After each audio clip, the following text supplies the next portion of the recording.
Mr. Radio Free Mormon. Good Hey, evening. Bill, how are you doing? I'm doing great. Life treating you What well? time is it? Wait, we got 5 minutes to go before we start.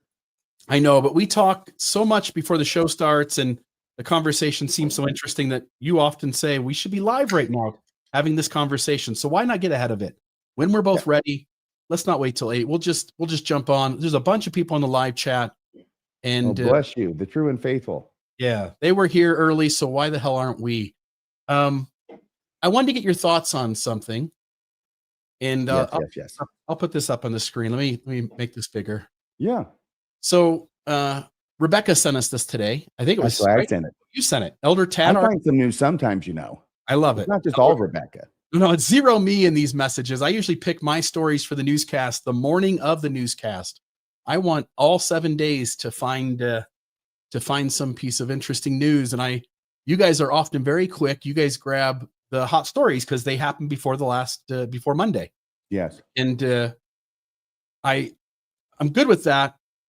I'm sort of hoping last minute, there's just once in a while going to be something thrown. And again, it's not in reference to this, by the way, separate thing. Cause we're talking about Rebecca. She was the one that I suggested her and you said it was you.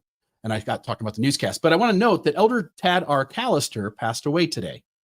Emeritus General Authority, 70, died at the age of 79. He did. And as soon as I saw this, it strikes me immediately that there are a lot of general authorities that you do not know. You've hardly ever heard their name. And even if they give a talk in conference, they're just not memorable for any reason. Tad R. Callister at least stands out to me as somebody who was out there, and it's not for good reasons. He is immediately known to me as one of the unhealthy ones who will go to extremes to defend the faith so as to say really unhealthy things that distort truth with some degree of intention. Yeah, he was kind of an apologist for the church. He gave like a 5-minute Book of Mormon video where he stacked up the evidence in favor of the Book of Mormon, and it barely fit into 5 minutes. 5 minutes was almost too long, but he got it in there in 5 minutes. Now he's passed away. I think we've done episodes about talks given by Tad R. Callister. Yeah. And now that he's passed away, I feel somewhat bad. I've got to confess, Bill, about making that comment that he looked like the cave troll in The Lord of the Rings. Yeah. Well, it gets worse. You think you treated him badly by saying that? Let me make this. I didn't really say it. I just juxtaposed his picture with the picture of the cave troll. Right. But you're having feelings of shame and guilt right now. Oh, absolutely. And I'm just suggesting that you take your guilt and your shame and just put it on the shelf for just a moment. You've done that as much as I'm able. I'm experiencing it. Put things on the shelf. Right. Okay. So this picture, this is from the Deseret News. Yeah. This is a blurry picture. And this is the best picture he took. His whole life. This is it. If I go to deseretnews.com, and again, I'll just show folks. I don't have it zoomed in or anything. That's the picture that shows up there. But it's really fuzzy. It's like you give your entire life to this thing. You pay 10% of your gross. You're willing to lie on its behalf. You're willing to shade things. You're willing to withhold things. You're one of the creepy guys who does the things that make the church look good, but only because you're doing it in a deceptive way. And they don't even have a good picture of you. It's pixelated. You spend your life, you give that thing your lifeblood. It doesn't even have a fucking good photograph of you. Oh, I see. Yes, you're right. You're right. Some people give their right leg or right arm for the church. Some people give their upper lip. Okay, well, there's Tad Callister. We're going to be. I'm not even going to ask that. That's too soon! Exclamation point. A horrible person would say something like that. I'll say one more thing about him. And people, again, Jacob Hansen will probably play this on his show, or Midnight Mormons will show how mean we are to a guy who just passed away. But when I think of Tad Callister, I think of like L. Whitney Clayton. I think of Elder Oaks and Elder Bednar. I think of those kinds of personalities who do things. As I heard about his passing, I was upstairs in my master bedroom, and I was sitting there and just thinking about him. I was thinking, like, what would I compare how I feel about what he will do to trick all of us? Guys like him and Clayton and Bednar and Oaks, what would I compare that to? And it's like somebody You can who, compare it to a summer's day. well, I'm saying if somebody abuses people, like if you heard that somebody beat his wife or something, it's that sort of yuckiness inside. Anyway, I just want to say that sometimes we don't have to honor people when they pass, when they were part of the scheme to trick you and cause you pain at the benefit to their own ego and feeling good about their world and not willing or not willing to stop sort of hurting other people. But anyway, Hmm. blurry Hey, photo. Bill, I've got a feeling. Did you say everything you wanted to say about Elder Tad R. Collister? Yeah, I'm finished with Tad. Okay, because I wanted to say that my comment about you could compare him to a summer's day probably seemed like it came out of left field. You did. This For me. is that's the first line of probably the most famous Shakespeare sonnet. Shall I compare thee to a summer's day? Let me say this to you, Bill, okay? Ready? Shall I compare thee to a summer's day, Bill Reel? Thou art more lovely and more temperate. Rough winds do shake the darling buds of May, and summer's lease hath all too short a date. I'm going to do it like Rod Serling. Sometimes too hot the eye of heaven shines, and often is his fair complexion dimmed, and every fair from fair sometime declines, by chance or nature's changing course, untrimmed. But thou shalt not lose possession of that fair thou owest. Oh, shoot. I'm goofing it up here at the end. The Rod Serling was getting the better of me. Go ahead and tell me what you think of that so far, and let me see if I can remember what it was. Well, I think it was beautiful poetry, but I don't have the ending yet in order to know what the. Well, the end is so long as men can breathe, their eyes can see, so long lives this, and this gives life to thee. That's the couplet at the end. Mm. Yeah, I know what a couplet is. Mormonism has taught me what a couplet is, but Not coupling, a couplet. Yeah, couplet. As man is, God once was, as God is, man may become. The couplet. Mormonism teaches you lots of things. Egyptian, what's not the Adamic language, things that you learn along the way. But thine eternal summer shall not fade, nor lose possession of that fair thou owest. Something, something, something, when in eternal lines to time thou growest, so long as men can breathe, their eyes can see, so long lives this, and this gives life to thee. What's the line I'm missing? The third line in the third stanza. Help me, somebody. Dirty deeds done dirt cheap. That's it. Is it? Thank you. That was the third line in the third stanza of that sonnet. And with that, you're pointing back at the blurry photo.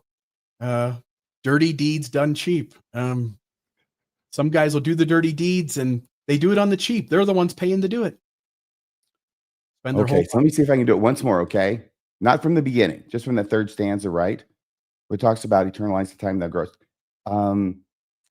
Owest, but thine eternal summer shall not fade, nor lose possession of the fair thou owest, nor shall death brag thou wanderest in his freaking shade, when in eternal lines to time thou growest. Take out the freaking. As long as men can live, our eyes can see. So long as men shall live, our eyes can see.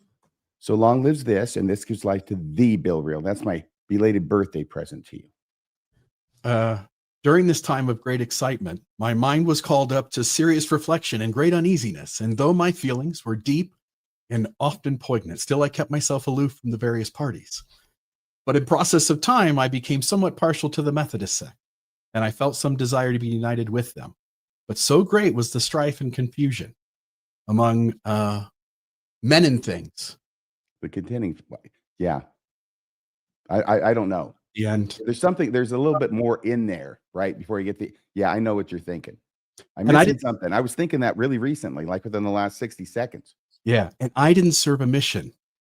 I didn't learn the thing because I went door to door to say that to people. I learned it because I wanted to be like them. I wanted to be the fucking best Mormon there was. Mm-hmm. And so you remember the things, you store it away, because that's how you show everyone that you're a great Mormon. You learn the things and check the boxes and do the things and know the answers. You were the fucking best Mormon that ever was, Bill Reel. They're going to put that on your headstone. And it's all Bill Reel, the fucking best Mormon that ever was. And it's all make believe. It's just all a fucking myth story, and it's not even a very good one when you try to look into it. Well, I've got a friend who's an attorney. The amazing thing is I have any friends, but we see each other in passing. Sometimes we used to have lunch together. Anyway, the whole thing is that he's quite pragmatic, right?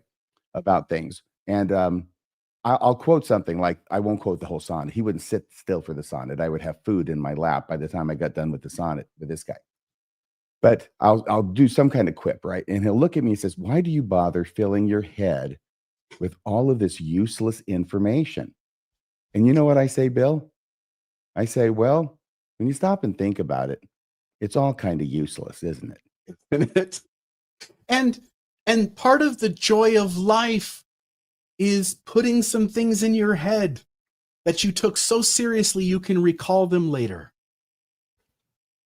Isn't Yes, it? absolutely. Well, this is important. Well, we don't have to get into this whole thing about memorization and why that is significant and reading great literature is significant and all this other balderdash. Because anyway, hey, can I say a couple things here? Because I have been missing this. There are things that sometimes we get in the queue to talk about. It doesn't get talked about on a Friday. It goes to the next Friday. Sometimes it doesn't get back. This has been too long, and I apologize. This isn't a slide, Bill. Okay. What this is that some very nice listener sent me this book. There's actually another one. Let me hold up the other one first because it's in Japanese. Star Trek. Here, let me try and put this up here. Can you see that? Is that in focus, Bill? Take it back about 3 inches. Yep, that's good. People can see that. Yep. Can you see that okay? Yep. That is so cool. Listener sent that, and along with this book. Now, this one's not in Japanese, so I have a better chance of being able to read it. There you go. Nice. Now, this is a Star Trek novel. Spock Must Die. Actually remember this thing. I doubt that I ever read it, but I remember James Blish. He's the author. It's by James Blish, B-L-I-S-H. My recollection is that he just churned out a holy lot of Star Trek novels in short order because people were buying them, right? It was just this crazy Star Trek phenomenon. It was not enough to keep it going after 3 seasons, but it kept the fandom kept going. So this is just exciting. I just wanted to put that up there and register some thanks for that. And let me see here. Is there anything else I have to do at this point? I don't think so. Thank you. Star Trek was so the original. Again, it was the original series. It was with Elvis Presley as Captain Kirk. It's a niche audience, but the values that were in that were so interesting, and something got across culturally that those people made sure that there were more people in the next generation who watched it. And it gets to the point where the next generation, no pun intended, but the Star Trek ended up making so many different TV series that it's obviously has a lasting thematic appeal to an audience. It does, obviously. Even I have to admit it, even though I think there's only one that was ever made that was worth watching, and it was the first one. Yeah, I liked other ones, but I least liked the first one. Different people have different tastes. You probably like DC Comics too. I'm not really big into comics, but if I'm going to go see a movie, I'm going to go watch Marvel. All right. You see, we just got to find the things we can agree on. That's what I say. One of the things that you were wanting to chat about were some thoughts you had that were going to be put on the newscast because you went over General Conference and you got through some of the things. Hey, Bill. Yes. Yes, we do. And I just wanted to know, have you put out the word that people can join us? It is both posted, pinned to the YouTube comments at the top, and also it's in the show notes. And folks, I will try to most weeks it'll end up there. So if you just check there, but let me control. Whoops. And Bill, at this point, let's go with the one with Elder Oaks if we can. It's a few more down. Let's start there and see if things happen that we don't have to use the other part. And if we do, it's fine. But at least we don't need to lead with it. Yeah, let me go there. That was intentionally ambiguous. I'm speaking to the audience now. I apologize. It's something Bill and I talked about before the show started, and about whether we might be saving some slides for something else in the future. So there's this one. Yeah, that's the one. Yes, absolutely. So this is from Monday's newscast. Okay. It's the newscast, but it was last Monday. And I had done a number of clips from General Conference. I went into depth in the first one. There were 3 subjects that I did clips on. And so that took so much time. I just said, we'll save this for some other time. And this is the time, at least for number 3, maybe number 2. But President Oaks in his final talk, the final talk of, sorry, it could be his final talk, but in the final talk of conference, unsurprisingly, he promotes the proclamation on the family in his talk called The Family-Centered Gospel of Jesus Christ. And here's what he said. This is a brief clip. It'll just seem like it goes on forever. All right, here we go. Despite Oh, I don't hear anything. So give me a second to figure out. Do you hear it? Yes. In the United States, we are suffering from a deterioration in marriage and childbearing. For nearly 100 years, the proportion of households headed by married couples has declined, and so has the birth rate. The marriages and birth rates of our church members are much more positive, but they have also declined. Oh, no. Significantly. It is vital that Latter-day Saints do not lose their understanding of the purpose of marriage and the value of children. That is the future for which we strive. Exaltation is a family affair, President Nelson has taught us. Quote, only through the saving ordinances of the gospel of Jesus Christ can families be exalted, end of quote. The national declines in marriage and child. It didn't stop when I had wanted it to. Maybe something happened. So, but that's fine. But that's the main thing that he was focusing on from the family proclamation, that he already had Elder Rasband go out in an earlier talk and run up the flagpole and salute that damn thing. Because it is doctrine.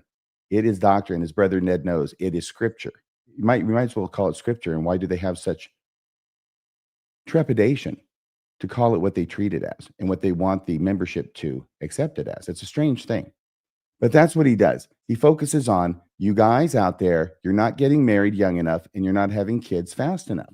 Do you think we're heading back to a time where new talks will be given that shame members for using birth control? It felt like we had stepped away from that sort of theology was softening up, but it feels like he's leaving room for us to go back that direction.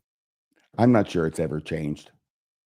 Yeah, well, I don't think for 6 months we didn't hear about it, but that's about as long as it wouldn't have been mentioned. It's always you kids, you got to get married younger and you got to have kids fast. I mean, they were saying that when I joined the church.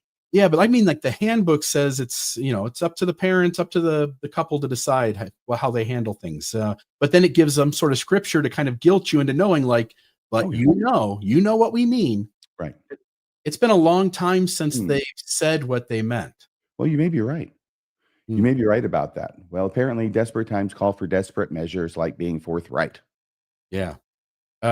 We've got Brother Ned down below. We do, but before we get Ned on, please. Can we play this next one though? Because the next clip is also from Brother Oaks, President Oaks. And this is where he cries like a little boy. And by the way, when I say that, like I said on the newscast, I'm going to say it again. I don't mean that pejoratively. What I mean is that this shocked me. And I mentioned this on my conference stream Sunday afternoon, last talk, where he is talking about the time when he was 7 years old. He's living with his granddad, I think it is, and in another state in Denver, Colorado. And he doesn't say whether his being with his granddad is associated with his dad dying or whether it was a terminal illness. I don't know. He didn't say. All I know is that he says he remembers the day his granddad came in and told him that his dad had died. And then in a way that I would have thought impossible, Elder Oaks starts crying because he's reliving the experience. It might as well have been yesterday as opposed to 80 some odd years ago, which is what it was.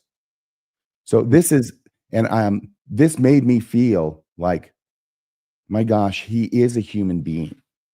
It doesn't make me, appreciate or agree with anything he says that I disagree with or vice versa. But, He's a human being. And I'm not sure I had ever really registered that, or he had given me any reason to register it. But he did this time, and I thought this was powerful. There we go. Our doctrine and our belief in eternal families strengthen and bond us. I will never forget the promise of my maternal grandfather Harris when we children were living on his farm near Payson, Utah. He gave me the tragic news that my father had died in faraway Denver, Colorado.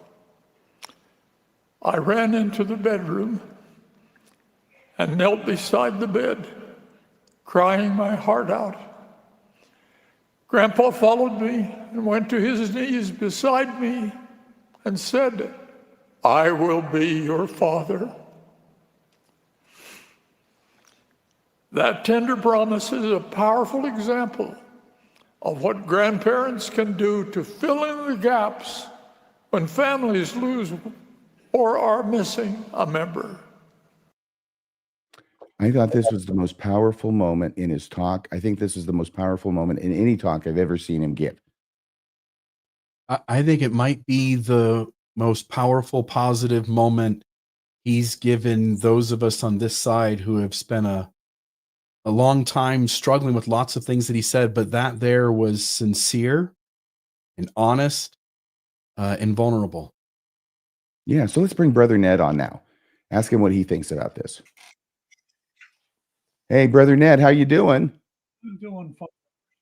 What did you think? Were you watching? Have you watched the last session of General Conference when President Oaks spoke? Your sound is really bad, Ned. I'm going to take you back out. If you go into the settings and try to get that to work. Were you having a hard time as well, RFM? Yeah. Yeah. It's like Zoomy talk. Yeah, I could barely hear like every fourth word. Okay. So there. Sorry about that. Give us a thumbs up or something, okay? Light a fire in your room. That'll be our signal Yeah. for us to bring you back on. Smoke signals. I love it.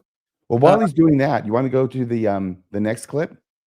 Yeah, just FYI, Ned and anybody else, whoever, you join the show, you can test your audio equipment before you come into the studio all the way. And so if you'll please do that, even if you assume that it's working good, if you'll just test it and make sure it does. Okay, next one here. This President Oaks still finds time to slam the LGBT community. Okay, well, hang on a second, though. Brother Ned's giving us 2 thumbs up. Let's see if he means it.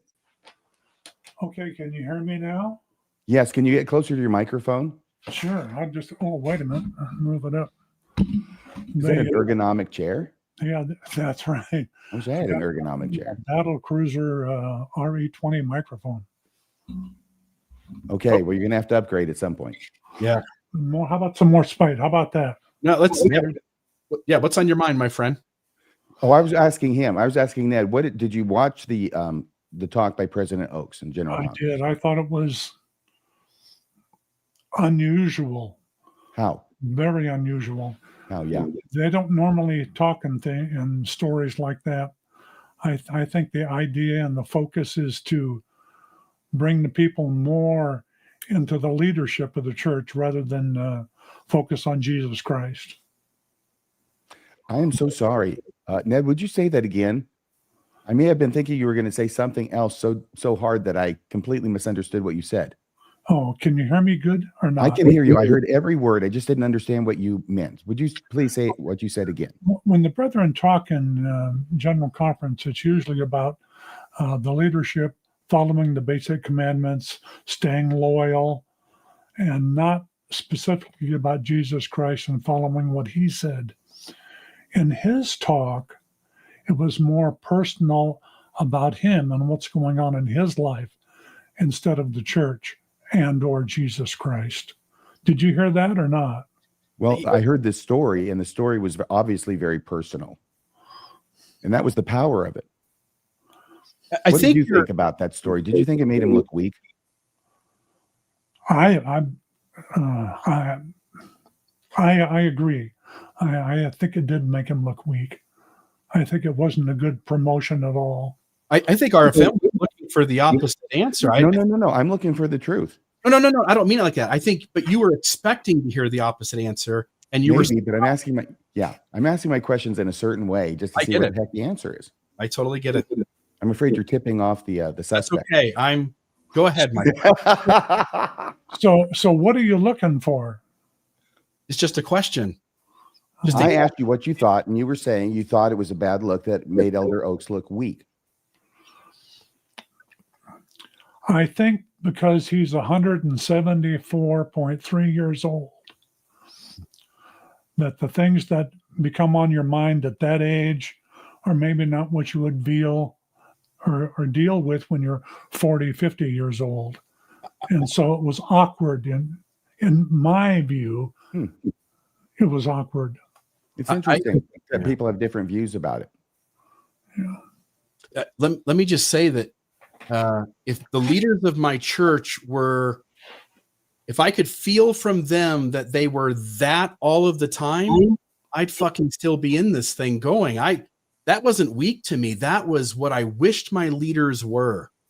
I wish they were that in touch with their vulnerability as they just sort of presented like, hey, I'm a human being too, and I have hard things happen, and let's just talk about the shit that we do to you and you do to us, and let's talk about life and acknowledge some of the shit that goes on.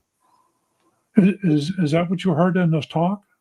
No, I'm saying he was different. He was different, but you said either A, they talk about themselves, or B, they talk about Christ. And you were right. This talk wasn't about the leadership and trying to get people into doing things. You were right about that half. But the other half you said was rather than doing Christ, but that talk wasn't that part of the talk that all touched us. That wasn't anything to do with Christ. That was just him sharing a personal story from his dad dying. And for the first time ever, I saw this guy as a guy who had trauma and shit happened to him too. He had trauma in his real life. Yeah. It wasn't ideal. He's just like us. People have PTSD. They have people who die. Their cancer is real. I wish my leaders were like that. I wish instead of getting Bednar and Oaks on their average day, I wish I got that kind of an in-touch leader with his feelings, dealing with us the way that shit's happened to him too, and let's acknowledge what we do to you. Well, Bednar is a difficult show for me. I really like the words of like Dieter Uchtdorf. He seems like a man that I could follow into battle. Yeah. He's real. Yeah, so we agree. Yeah. Yeah. Oh, we agree. Do I get something? No, yeah. There's so many things we can agree on. I'm sure, Brother Ned, I'm sure we could agree on the fact that the moon landing was a hoax.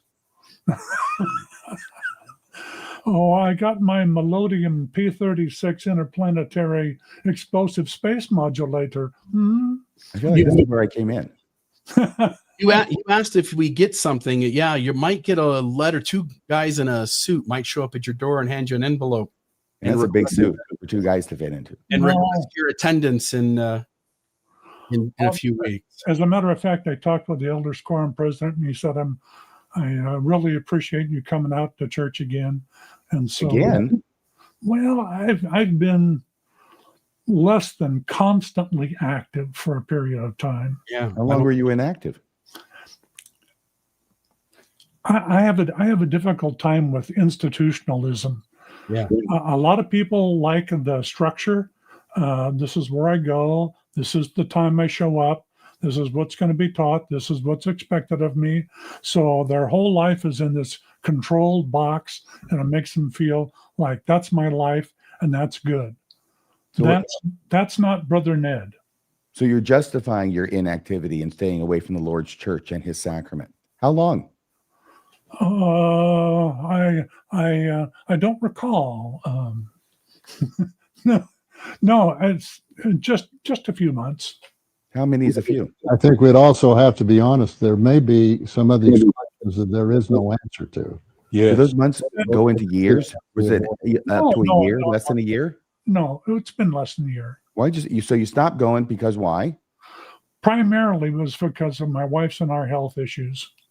Okay, well, you certainly don't have to tell us about those. And you went back when you were feeling better and she was feeling better? Yeah, she still hasn't gone back yet. But coming up this year that's going to be 9 o'clock in the morning in the snow. I don't know if we're going to make that one or not. We might go to a different ward that meets later. So we'll see about that. I don't have a problem with the church. It's the constant institutionalism of the same thing on the 8th grade level over and over and over and over. So unfortunately, that is the church. Well, I'm old enough where I've learned enough about life and how to do things. And I'm going to put together my own podcast again that used to be called The Fourth Watch. Oh, that's right. I remember. I listened to a few of those. What was the song at the end? Was it some kind of Navy song? Yeah, it was the Navy. It was the Navy hymn.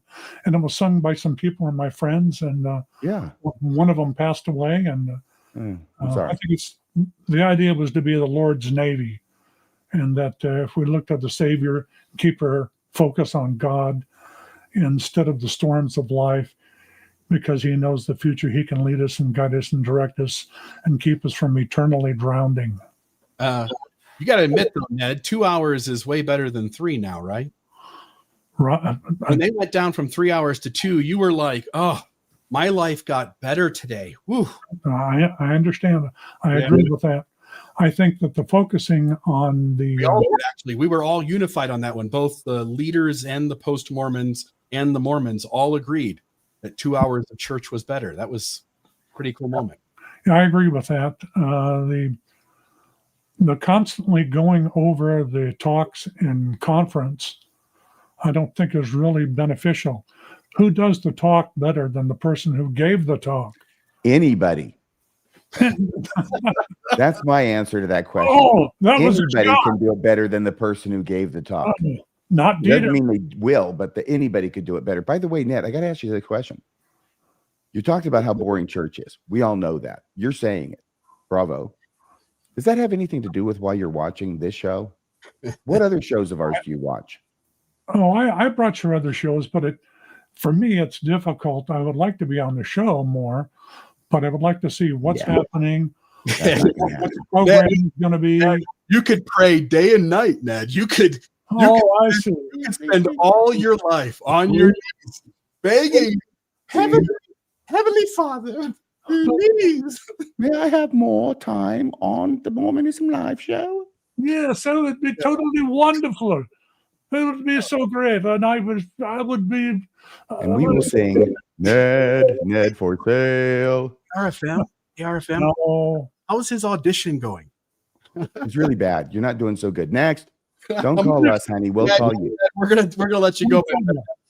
Have a great night. You mess up this much, and I'll see to it that the only program you get to have is talking to some people outside some mom and pop gas station in Puck. Okay, I don't know what we lost either, but it sounded like a threat to me. Hang on a second. I got to call the FBI on this one.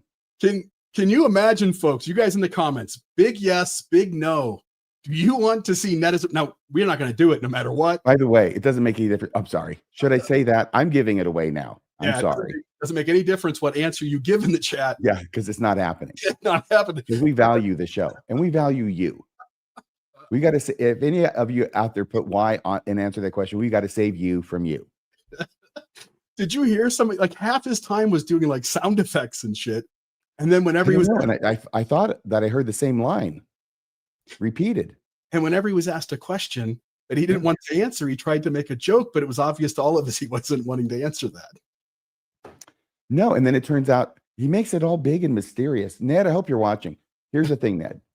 I felt like you were making it like you didn't go to church for a while. You were making that meaningful in a way. So I kept pursuing it to find out what the meaning was. And ultimately, when I dig it out of you, it's just because you're sick and your wife was sick and you came back to church as soon as you did. I'm thinking, so what was the point of that? So just to let you know. There's a famous cartoon where a dog has a very low attention span and it's performing a task and then suddenly it's like, squirrel. Ned, you're the squirrel. You took that with, I couldn't figure out where you were going with it. Yeah. Neither do I, but it was a good thing you dumped him before he got to the end of his thread. Otherwise, the FCC would be all up his ass. Yeah. The FBI would be swatting his home right now. Oh boy. I will say with the Elder Oaks, that's the most touching moment I ever felt connected to the man. It was remarkable. Now, I think I'm not psychoanalyzing him, but of course I am. I think usually he can keep his stuff together better. But, President Nelson just passed away a week before. He may have disagreed with him about all of his temple mania. He's like Mr. Toad of Toad Hall. And he has that motor car mania. Well, that was President Nelson. He was President Nelson of Nelson Hall, and he had a temple mania. He just went crazy about them.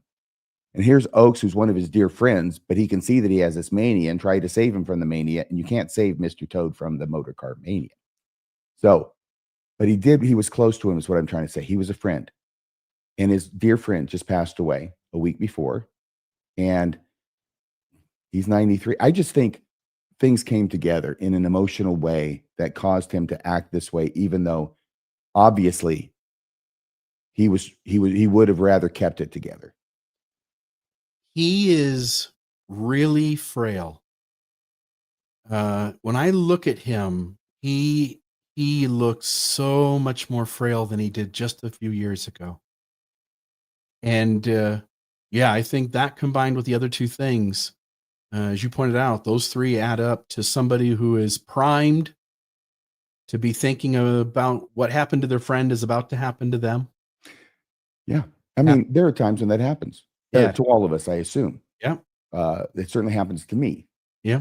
Something will happen, and maybe that one thing wouldn't have bothered me or impacted me or made me feel emotional, except for the fact I'm going through this other thing at the same time. And it's like, boom, and God help if there's a perfect storm and you get it from, and I think that's what he was going through. Otherwise, I can't imagine. But that's what made it powerful. He's not a guy who's going to pretend to do that. And he's not a guy who's going to easily give in to an emotional feeling to go with it, as the actors say. Yeah. If this was Like Eyring, this would have just been a Tuesday. Yeah. So we're going to see you last Tuesday for Elder Eyring. We would have not even thought twice if it was Eyring, because he cries about everything. He cries, at the drop of a hat. Oaks doesn't cry. Oaks does not show that side of himself. No. And that's what made it powerful. Mm. So there you go. By the way, somebody else had mentioned this. I don't know. I'm not sure if they want me to say that they're the ones who came up with this insight. So I'll just say it wasn't I. And what it was this, that this happened when Elder Oaks was 7 years old. He's now 93. He ain't over it. And, I don't think I would expect him to be over it. I don't think you would expect him to be over it. I doubt anybody in the audience would expect him to be over it. The only irony is that he and his merry band of apostles have been preaching for as long as I've been a member of the church, that Jesus Christ will heal these emotional traumas. You've heard those talks. Maybe I have heard them more because I monitor General Conference quite regularly and every word of it. But yeah, I'm not sure it was this last conference that it's mentioned, but it's been mentioned a number of times. Let me know in the live chat or the comments if you've heard these things. It's basically the idea Jesus is there to heal you, not just of your sins, but of your traumas. You go to him and he will heal you. Well, this is the president of the church, boys and girls, and he ain't healed. He's 93 years old and still affected by the loss of his father. And again, I would expect him to be. But doesn't this seem to, impact that doctrine that's taught in the church that Jesus will heal you of your trauma? If he's not going to do it for Elder Oaks, how can I think he's going to do it for Radio Free Mormon? Yeah. And I think if any person out there just sits still for a second, you just grasp that we all have some, and it isn't exactly all behind us, whether you're in the church or out. Yeah. And my philosophy, anyway, if anybody cares, is that it's my traumas that make me who I am. Yeah. You take away my traumas, I'm nowhere near as interesting. Yeah. It's when shit runs into you that you sort of figure out where the lines of humanity are and how you see yourself better, how you see others differently. Yeah. And it can soften you up and make you a better person, but I resist that admirably. And it can make you the unhealthiest among us. Thank you. Yeah. I So was it's taking like a win-win. I was taking it you were talking about falling somewhere in the middle. Somewhere in the middle where you didn't have the one, but you didn't have the other either. But now I'm getting the real story. Gosh. Somebody stop me. Is there nobody else who wants to come in the show? Did Ned steal the show? Did everybody out there say, well, I can't follow that? Yeah, I don't. Nobody's trying to get in the show now? I'm hoping they will, but no one is down there right now. I did want to play this clip with Elder Oaks again about the temples and just get one more time, maybe your thoughts on what he said here. And then this will be, unless you've got other clips from conference. Is this the third one? This is the one that Rebecca shared in her story. Well, where's there is a third one in my slideshow. Oh, I thought we played it. There's three. Yeah, I thought we played all three of them. That's the second one where he cries. Yes, we played President Oaks promotes the proclamation. Yeah, that was second. And no, third. I'm so sorry. My Now, friend. he still finds time, though, after he cries, to take a dig at the LGBTQ plus community. Now, it might sound veiled, but you have to understand, and I play a little bit longer than it would normally be. It's not that long, don't worry. But to give it the context, the entire talk is called The Family-Centered Gospel of Jesus Christ. It's about the family, okay? Beginning to end, this talk is about the family. So if you understand that context, then you can understand what it is he's saying when he said this part. Oh, let me back up. Can I just back up a bit, Bill? For those maybe who didn't see my coverage of this originally, what he's doing is he's talking about non-traditional families and how those are acceptable in the church and how, we love those non-traditional families and they're great. Now, what he does in the course of his talk, of course, though, because that was a bit surprising, is he defines non-traditional family so narrowly as to exclude anybody in the LGBTQ plus community.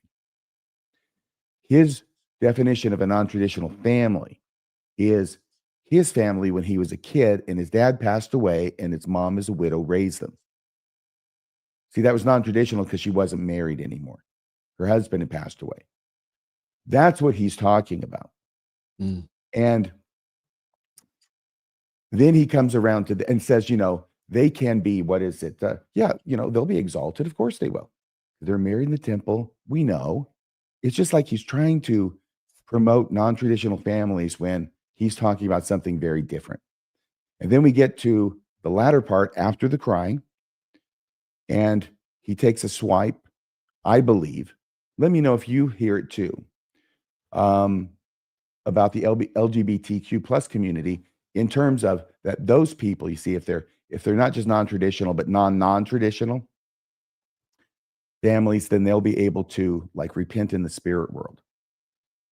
It's repentance for them, not exaltation. All right, here it is. Or exaltation through repentance. Of course, many church members have beloved family members who do not embrace gospel values and expectations. Such members need our love and patience. In relating to one another, we should remember that the perfection we seek is not limited to the stressful circumstances of mortality. The great teaching in Doctrine and Covenants, section 138, verses 57 to 59, assures us that repentance and spiritual growth can continue in the spirit world that follows mortality. More important, as families unite to strengthen one another, we should all remember that the sins and inevitable shortcomings all of us experience in mortality can be forgiven through repentance because of the glorious and saving atonement of Jesus Christ. Our Savior, Jesus Christ, is our ultimate role model. We will be blessed if we model our lives after his teachings and self-sacrifice. Following Christ and giving ourselves in service to one another is the best remedy for the selfishness. Yeah, it's going on past that point. So anyway, what I was trying to say there was that, yeah, it's clear he's talking about everybody in that non-traditional family, right? That for them, they can repent in the spirit world. Thank God for Section 138 and this great teaching, right? Or they can repent now of their sins and their shortcomings. He seems to say for the whole time he's talking, the message I keep hearing is for the people who aren't as good as us. For the people who don't keep the commandments to the expectations of our, again, it's an arbitrary set of rules that aren't the healthiest rules. But of course, they think they're from God. And then there's an arrogance about one's superiority for those who aren't keeping the arbitrary made up rules that aren't even healthy rules. Yeah. Not only do they keep the rules, they know that the rules are from God. That puts you in a superior position. That's what makes Mormonism so great. We get to judge everybody else as inferior. And then we pretend to ourselves and with our fellow members that that's not true at all, that this is real sincerity. And for some it is, but there are a lot of Mormons, even the ones who are like, this makes them uncomfortable. They go, yeah, there's a lot of Mormons who treat Mormonism as a letter of the law kind of religion and really miss out on just being good to each other for the right reasons. And that's because it is a letter of the law religion. I got to tell you, it's been a long time since I've said this, and I didn't say it a lot. I really try not to repeat myself, which is surprising for a person who repeats himself so much. But honestly, if you go back over all my Radio Free Mormon episodes, the stuff we've done in Mormonism Live, I really make an effort not to repeat, to try and keep coming up with new things, new ideas, new concepts, new explorations. But this thing that I was saying, that I had said once a long time ago, is that when I left the church, and by leaving the church, I mean, you know what I mean. I stopped going to church. I stopped believing in the truth claims of the church. That's putting it well enough. All of a sudden, I discovered how absolutely wonderful it is to do nice things for other people without wondering how that's going to impact my future salvation. In other words, it removed the ulterior motive that was always there. And it doesn't mean I never would have done anything nice anyway, except for the ulterior motive. Obviously, if I keep doing it after the ulterior motive's not there, right? I would have. But it was always the ulterior motive. There was always a reason, right? That I'm doing. I always know this is, hopefully this is going to help me out. And I'm working to get these good works piled up high enough to save my soul in the final judgment. But once that goes away, all of a sudden, I can just do it for the joy of doing it without thinking about how this is going to be a credit to me at the pleasing bar of Christ. Yeah. And I think when you're taught to trust your own intuition rather than doubt your doubts, is also the suggestion that you doubt your intuition. You have a doubt for a reason, and they can't resolve it with an answer. If they just answered the question, you wouldn't have the doubt anymore. You can't get rid of your doubts because they don't have good answers. Yes, that's why you need to doubt your doubts. So it's not just that the folks have to depend that way. Anyway, it sounded just like Dieter Uchtdorf. You had a little bit of that German aviator accent. I felt like I was about ready to sort of think you were sexy and call you a silver fox. Well, thank you very much. You're very hey, look, there's a guy named Sam here. Yeah, let's bring Sam on. Who is Sam? Sam? Hey, I'm a woman. Oh, okay, good. Because I thought you were my son for a second. I was worried that he was going to call in. Nope. I'm not worried if my son calls in. It's just he doesn't know about, RFM and, things would go downhill from there. Sam, welcome to the show. Welcome to the show. What's on your mind? So I just have to say respectfully, I very much disagree with you on how you are taking Oakes's message. So, Okay, go ahead. Disagree away. yeah, I just think he is very manipulative and insincere. And, like while he was doing his kind of teary-eyed bit, Sam. he was fake crying. Okay, that's what I wanted to ask you. I want to ask you because we talked about 3 things of his message, and you're talking about the one where he cried. That's where you're disagreeing with me? Yeah, you guys are saying Okay. like he's very sincere, and I don't see that.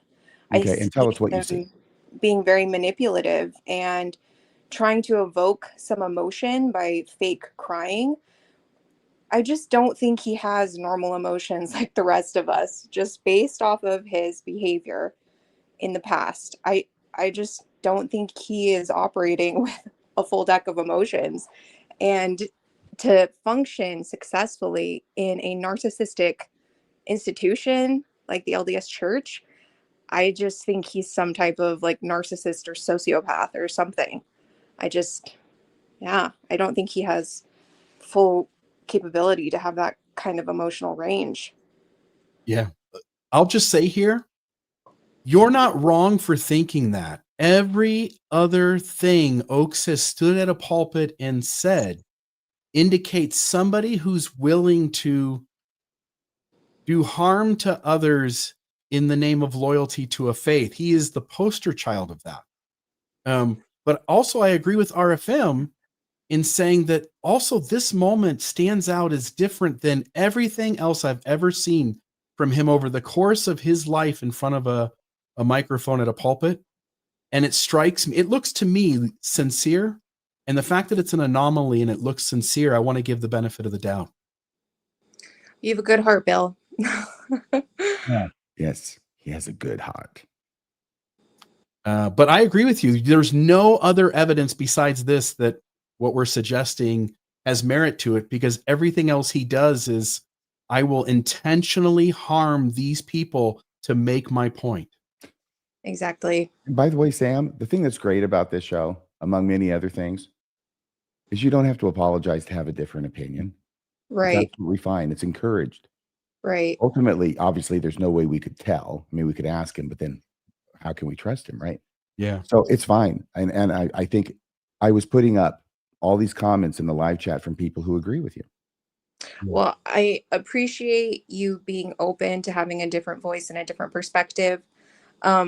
I also just have to get a little plug in. I'm feeling kind of passionate about it because I used to be related to him when I was married to his great nephew, and I met him.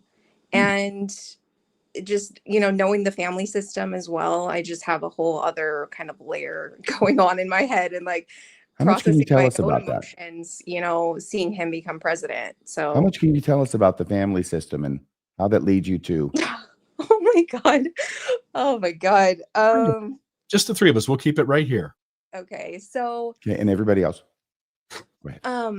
his President Oakes's brother, Merrill Oakes, was an emeritus, or is an emeritus 70. I married into that line of the family, and they would really deify President Oakes. Obviously, like if you're in that kind of Mormon family lineage. I just remember thinking that they were really weird and really unhealthy. Even what when I way? was still active and still believing in the church. In what way were they weird and unhealthy? I don't want this to sound pejorative, but like just the super weird, nerdy Mormons. And they're so like out of place if they're not around other Mormons. They don't really know how to interact in a human level if they're not really relating to the church or just circling everything back around to the church. Like very dysfunctional, very infantilized, kind of like Nepo babies. Like I remember, I think like at least one of Merrill's children, him pulling strings to get him different jobs, with the state or with different companies in Salt Lake. And he would get fired from them because he just didn't know what he was doing and they were just pulling the strings for him. I remember my ex-husband telling me one time, like, if I was a person of color, that there would be strong objections to him marrying me. And I was just in disbelief because I just couldn't believe, in the late aughts, there would be just open racism. Yeah, just those are some examples off the top of my head. Well, there you go. I did put a picture of him up on the screen, and if you'll squint your eyes a little bit, you can see that is Elder Oak's brother. They So that's Yep. Merrill. Yep, That's Merrill. Is that the There it is. grandfather of your ex-husband? Yes, it is. He's a sweet man. I often think of him. I don't know if he's alive or not. I haven't Googled to find out if he's still living. Well, interesting stories. We could probably tell you right now. You got a minute? Do I have a minute? Yeah. No, I'm just chilling. Merrill Oaks. It comes up. Merrill C. Oaks, Dallin H. Oaks' brother. That's actually what's underneath his name. Poor guy. He passed away December 30th of last year, less than a year ago, at age 88. Oh, there you go. Yeah. Yeah, I wonder how his family's doing. Yeah, he was definitely an anchor for them, and they were really proud of him and his church service. I actually think he was either a mission president or a temple president for the Seattle area, so in your neck of the woods, RFM. And then Merrill actually married me and my ex-husband. He was also a temple sealer in, I think it was is it Far West? I think there's a Far temple there West now. Temple. Yeah. Yeah. A tourist temple. Yeah, I can see it in my head because I went and visited it. Yeah. But yeah, he married us. It was a very weird experience, that as well. I could go down so many different rabbit holes with this family. You're just like opening a can of worms here. I haven't thought about these things in a long time. Yeah. Well, let me just show you this because you might just be thinking I'm kidding here. Okay. Let me see Okay. if I can add this to the stage. I don't think I can add. Here, I'll put it up there, FM. Oh, why won't Thank you. it won't do it. Before presenting, remove other media. Here we go. So if you can see that name, Merrill C. Oaks, Mm-hmm. I'm not kidding you. Underneath it, description is Dallin H. Oaks' brother. Yep. That's embarrassing. My gosh, it's not general authority of the LDS church. No, it's Dallin Oaks' brother. Yeah, the person deserved his own title, didn't he? Who put that up there? Dallin. Dallin, did you put that up there? Yeah. I'm not really surprised. That's his claim to fame. I feel like he got those positions within the church because he was Dallin's brother. So I'm surprised he didn't write underneath his name of Dallin. of Susan. Yeah. Praise be. Of Dallin. May the Lord open. All right. Anything else, Sam, on your mind tonight? That was it. Thanks for letting me kind of ramble and tell my story. And I hope you guys have a great night. Loved it. Appreciated the call. Thank you so much. Yeah, you take care. Bye-bye. All right. Bye-bye. Bye. Great call. Yeah, Merrill Oaks. I didn't know anything about him. I don't think she spoke highly of him. I don't think that's the sort of personality that generally makes it into the top 15. So he had a brother, though. I think sometimes they do, but we just don't even hardly notice them. In fact, even though Elder Eyring is famous for crying, okay, he is such, I don't want to put this too meanly, he leaves such an impress upon the memory that I've heard several times people talk, including you and including me, about the seniority of the people, the apostles, right? Who's up next in the next 5 apostles to be the president? And each and every time we have skipped over Henry Eyring, Henry Cryring. Yeah. We've skipped over him. He's like 3 back. He doesn't stand out. Yeah. Yeah. But he's there. So there are others that you just don't think of. They come up, they give the forgettable conference talks. They don't do anything that's interesting or attention getting. Then they pass away. And that's usually about 6, maybe 5 or 6 of the apostles at any given time. Assuming that group of them, those 6 are they're just good human beings. if you grant that, wouldn't you expect them to push back against the unhealthiness? So then my next question would be, what stops the healthy person? Like, really, okay, so somebody in the leadership isn't happy with them. Well, you can't really do anything. That person is in the calling for life, and you can't X them because they disagreed with you and push back against your idea. I don't know. Like, is the church ready to do that kind of a discipline on an apostle if somebody starts to push back? In other words, what is the mechanism in the top 15 that prevents a Dieter Uchtdorf from continuing to validate the messiness that he stopped? And all the guys you're pointing to that you say, well, I think half of them are quiet, they're soft, they don't say anything harsh. Okay. What stops them from correcting the unhealthiness? I don't know, but one time around 9 years ago, when President Uchtdorf, then president, had given a talk that seemed very gracie, like grace-oriented, shockingly so. And then he came back 6 months later and he gave the opposite talk. And he looked kind of like he'd been beaten up a little bit, because my contention was that all the other apostles waited for him after conference and they jumped him in the parking lot. Yeah. It's something, again, that doesn't happen, but something does that has the same kind of motivating power. Hugh B. Brown tried. Dieter Uchtdorf tried. I think there might even been a moment where Elder Holland tried a long time ago. Oh my gosh. It just came to me, Bill. Yeah.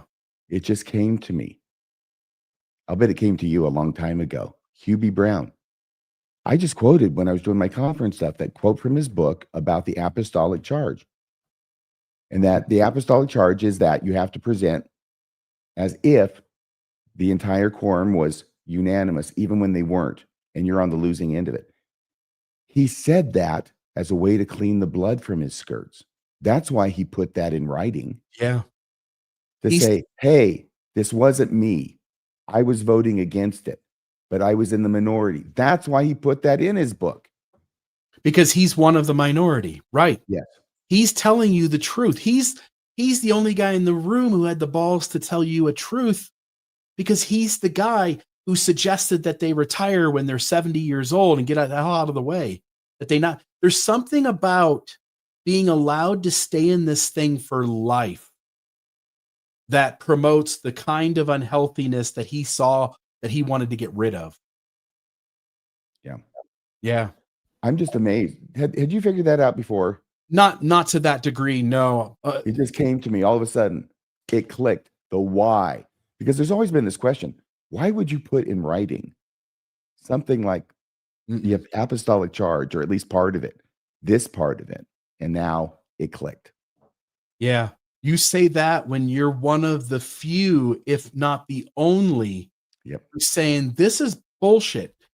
But whatever the mechanisms are, even there's a line for Hugh B. Brown.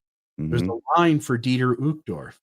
And if they cross the line, they get warned, and they all step back from the plate because the inside pitch was too close. Yeah. I got to tell you, my respect for Hugh B. Brown just went up a little bit. Yes, it did. Elder Brown. He gave us as much as somebody in the top 15 is allowed before they are made to not do it anymore. Yeah. I wonder when that book came out. Yeah. There's nobody here yet. Is there anybody below? Nobody down there, folks. If you want to join the show, I will put it in the chat again. We do love it when you join the show, and if not, we'll keep chatting. But we do a preference with folks getting on the show before we finish things that we'd want to talk about. So please do come on. It is in there. It's also pinned in the comments as well as down below. Do you remember the name of that book? Probably His Life and Thought. Hugh B. Brown. Abundant Life. That is one of the books that he's most known for. Okay. That's the one that quote came from. By the way, notice too, certain quotes of people get out when they're dead that seem, the one that comes to mind is Greg Prince's book about, Leonard Arrington. He'd done a bunch of research on him for sure, but he'd also sat down with Paul H. Dunn and was working on, I think, a biography of Dunn. And often when somebody is super controversial to the negative, it seems like even those in charge of telling their story, it's sort of agreed upon that we wait till after they're gone. What I'm trying to find here right now, okay, the abundant life. So hang on just a second here, because the page I was on was a book selling kind of page, and it said 1988, and I thought that's hopelessly late, since obviously he passed away. He passed away. Well, there's a grave marker. This is ridiculous. On a hang on a second here. The Strengthening Church Members Committee says no callers. This is going to be better than usual. So the Church Members Committee enjoys the show more when we don't have people coming into the studio. And I just want to say to the Strengthening Church Members Committee, we appreciate you being here. Thank you for your comment. 1975, he passed away. So let's see here. Does it make any difference? Well, it kind of does, because I'm wondering when it was he committed this to writing, or maybe it was a biography somebody else wrote about him. Didn't Arrington, I think his family, or wasn't there a request somewhere in there not to release his stuff until after he had passed? You know, I'm not sure. I think honestly. So. And then the family, I think, gave it to not church, and the church wanted it. But I think the family ended up giving it to a private collection, and that happened, definitely. And was it Hugh B. Brown? You might be right.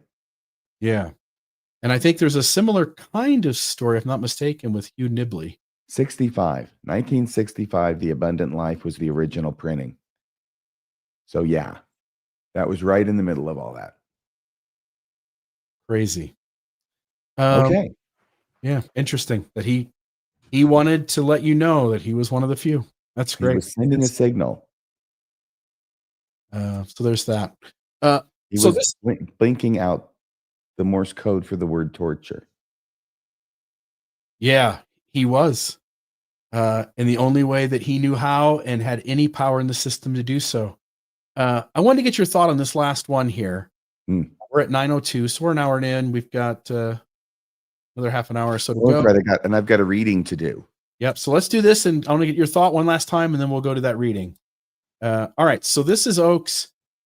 This was in Rebecca's story on Monday night, and it was the abrupt, instantaneous ceasing of temple building, in spite of the fact that Nelson almost certainly had the temples picked out and ready to announce if he was alive to be able to do so. Can you address Bella Lima, Bill? I was trying to call in, couldn't do it. We don't have any phones anymore, Bella. You have to come in through the internet, through the link, and you go ahead and describe that, because I can't. You can click in the live chat. You can click that link and do it on your phone. You can do it on a desktop computer or a laptop, but you can come into the studio, and if you want to be anonymous, just type in some pseudonym name and turn off your camera, and you can do it that. Right there, just find that link in the live chat, Bella.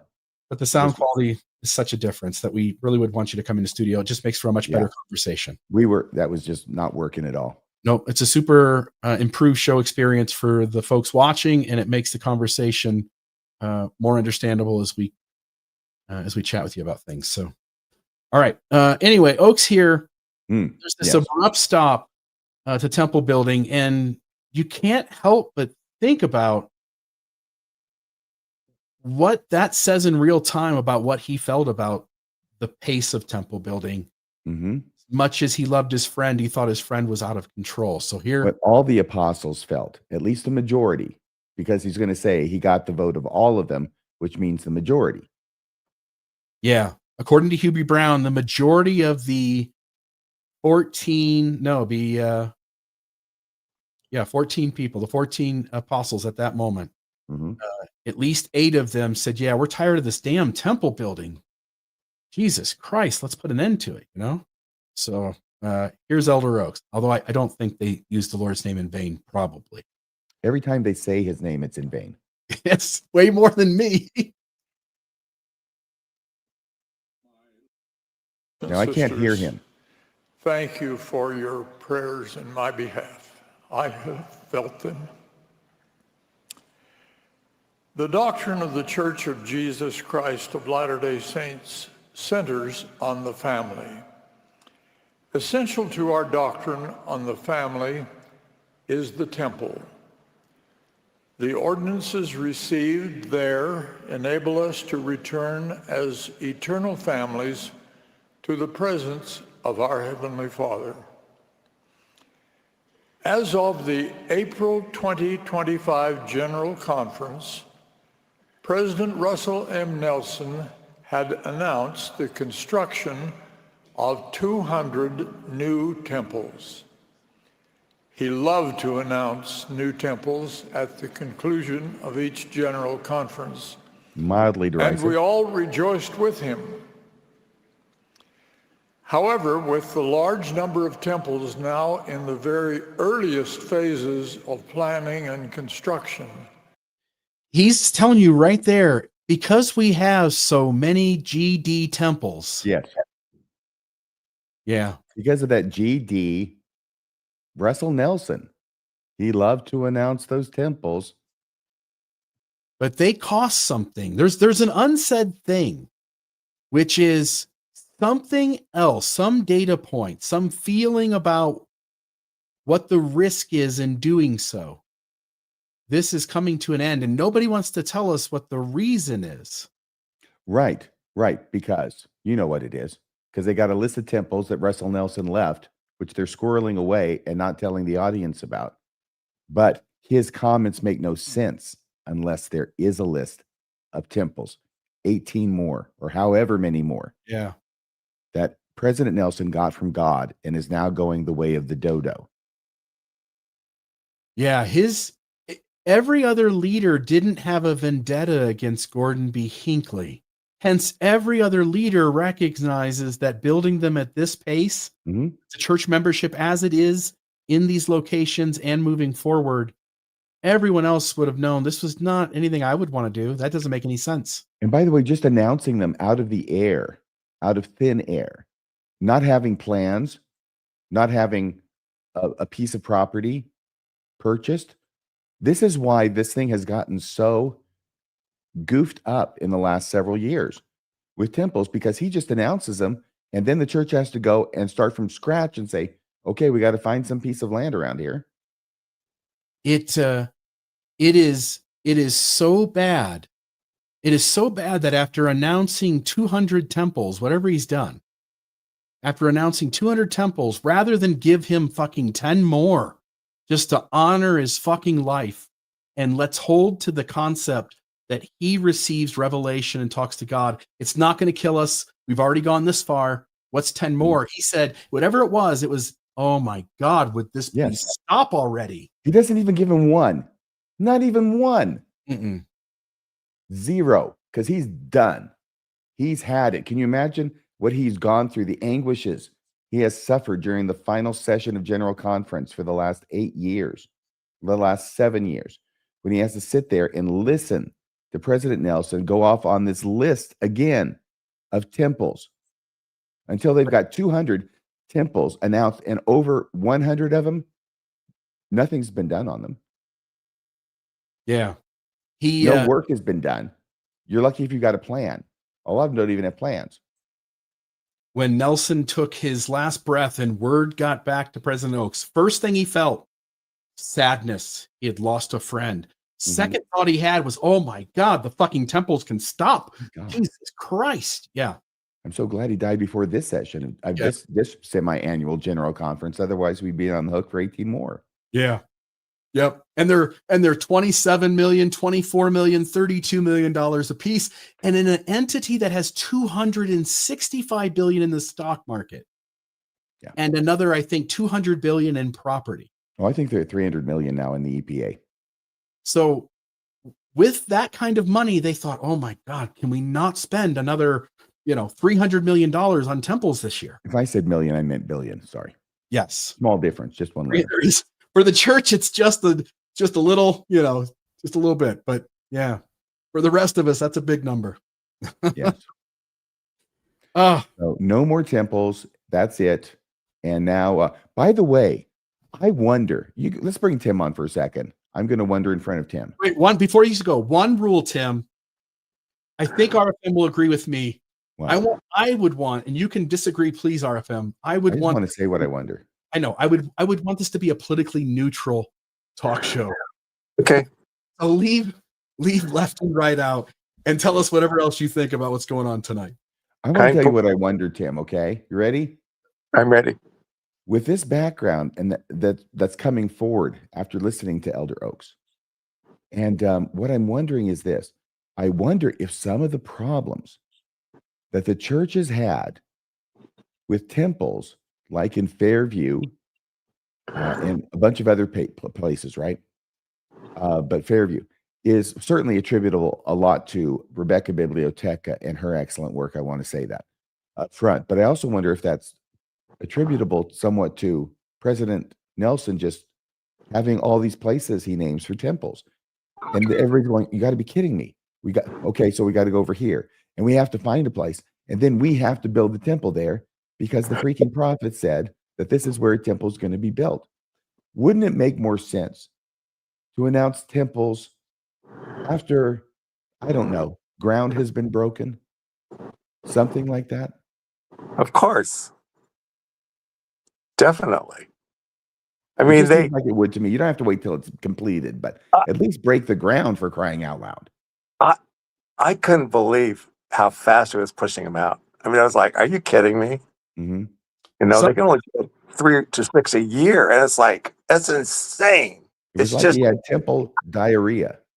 Exactly. Somebody in the chat said, Oaks did this before they even put that SOB in the ground. Before they even put it in the ground, Oaks is like, out with the old and end with the new. This shit stops today. Right now, right here. And he got the okay of all the other apostles. Of course. And they all went, God, yes. They were thumb extended and everything. They were. I know. It was just insane. It was just insane, man. Well, it was really interesting, though, to find out that there had been this huge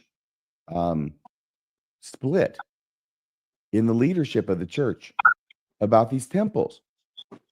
And I don't know how many people supported. I suppose a lot of them supported him because it's Russell Nelson, and he's got the light on the pin in the middle of the night, getting the revelations direct from Jehovah, and writing it down on his pad about these are the revelations. All they are is names of cities. That's what the revelations were. By the way, cities. They're self-admitting. He had a map of the world, and he was throwing darts at it like a handful of 10 at a time to see where they landed. And the world on the ceiling so he could look at them when he laid down. Exactly.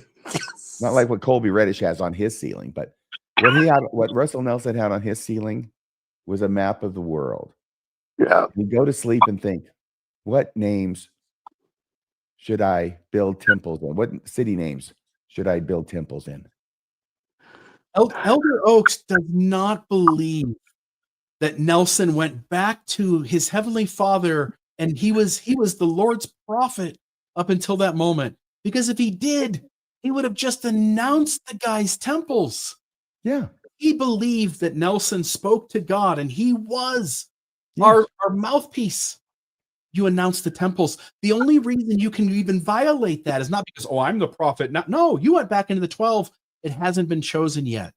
The crazy thing is that us post-Mormons on this side of the fence, we know it's all malarkey. Apparently, the leaders know it's all malarkey too. It's only the members who are in the dark. It is. He's admitting he knows. Yeah, it's crazy. Crazy. And indeed. They'll defend it anyway. Someone will listen to this on the believing side and go, yeah, but I just believe. I have faith. Hey, let me tell you, there is one of this crazy guy. It's over on one of these Second Coming Mormon channels where he gets people frothing. People love this crap. Everything's a freaking sign of the times. And he has a new thing out about Elder Oaks and not announcing temples, where he proclaims this is the reason temples are stopping. Yeah. And of course, the reason why is because I guess we've reached the time of the Gentiles the time of the temples has been fulfilled now. Not just the time of the Gentiles, but the time of the temples, which means, and now Jesus is coming back, because everything means Jesus is coming back. And Jesus has been coming back for 2,000 years. Yeah. The most rational answer is that Nelson was going to do what he'd always done, which is announce a bunch of temples. And Oak's comment only makes sense Mm-hmm. in light of there having been temples selected. And I got to tell you, this, at least to me, this was Rebecca Biblioteca figured this out and told this to me. And I went, oh my gosh, you're right. I know other people figured it out independently. I just want to give credit where credit's due. Yes.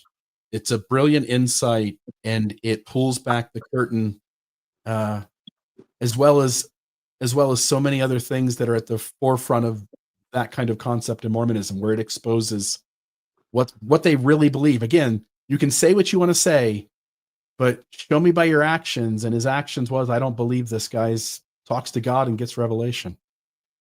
That list is going in the trash. Oh, isn't that amazing? Isn't that amazing? You know, after this, I'm going to have to move my position a little bit more toward Bill's. Yeah, they know. Right? Oh, they know. You can't get up that high and not know. They know. Because whatever shuts Hubie Brown up is significant. They know. Exactly. It's not goodness and righteous living that's going to get Hubie Brown in trouble.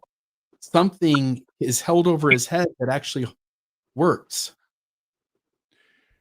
Well, if there's any truth to that $1 million loan that they get, then I would expect the idea would be that they're going to spend a large chunk of that.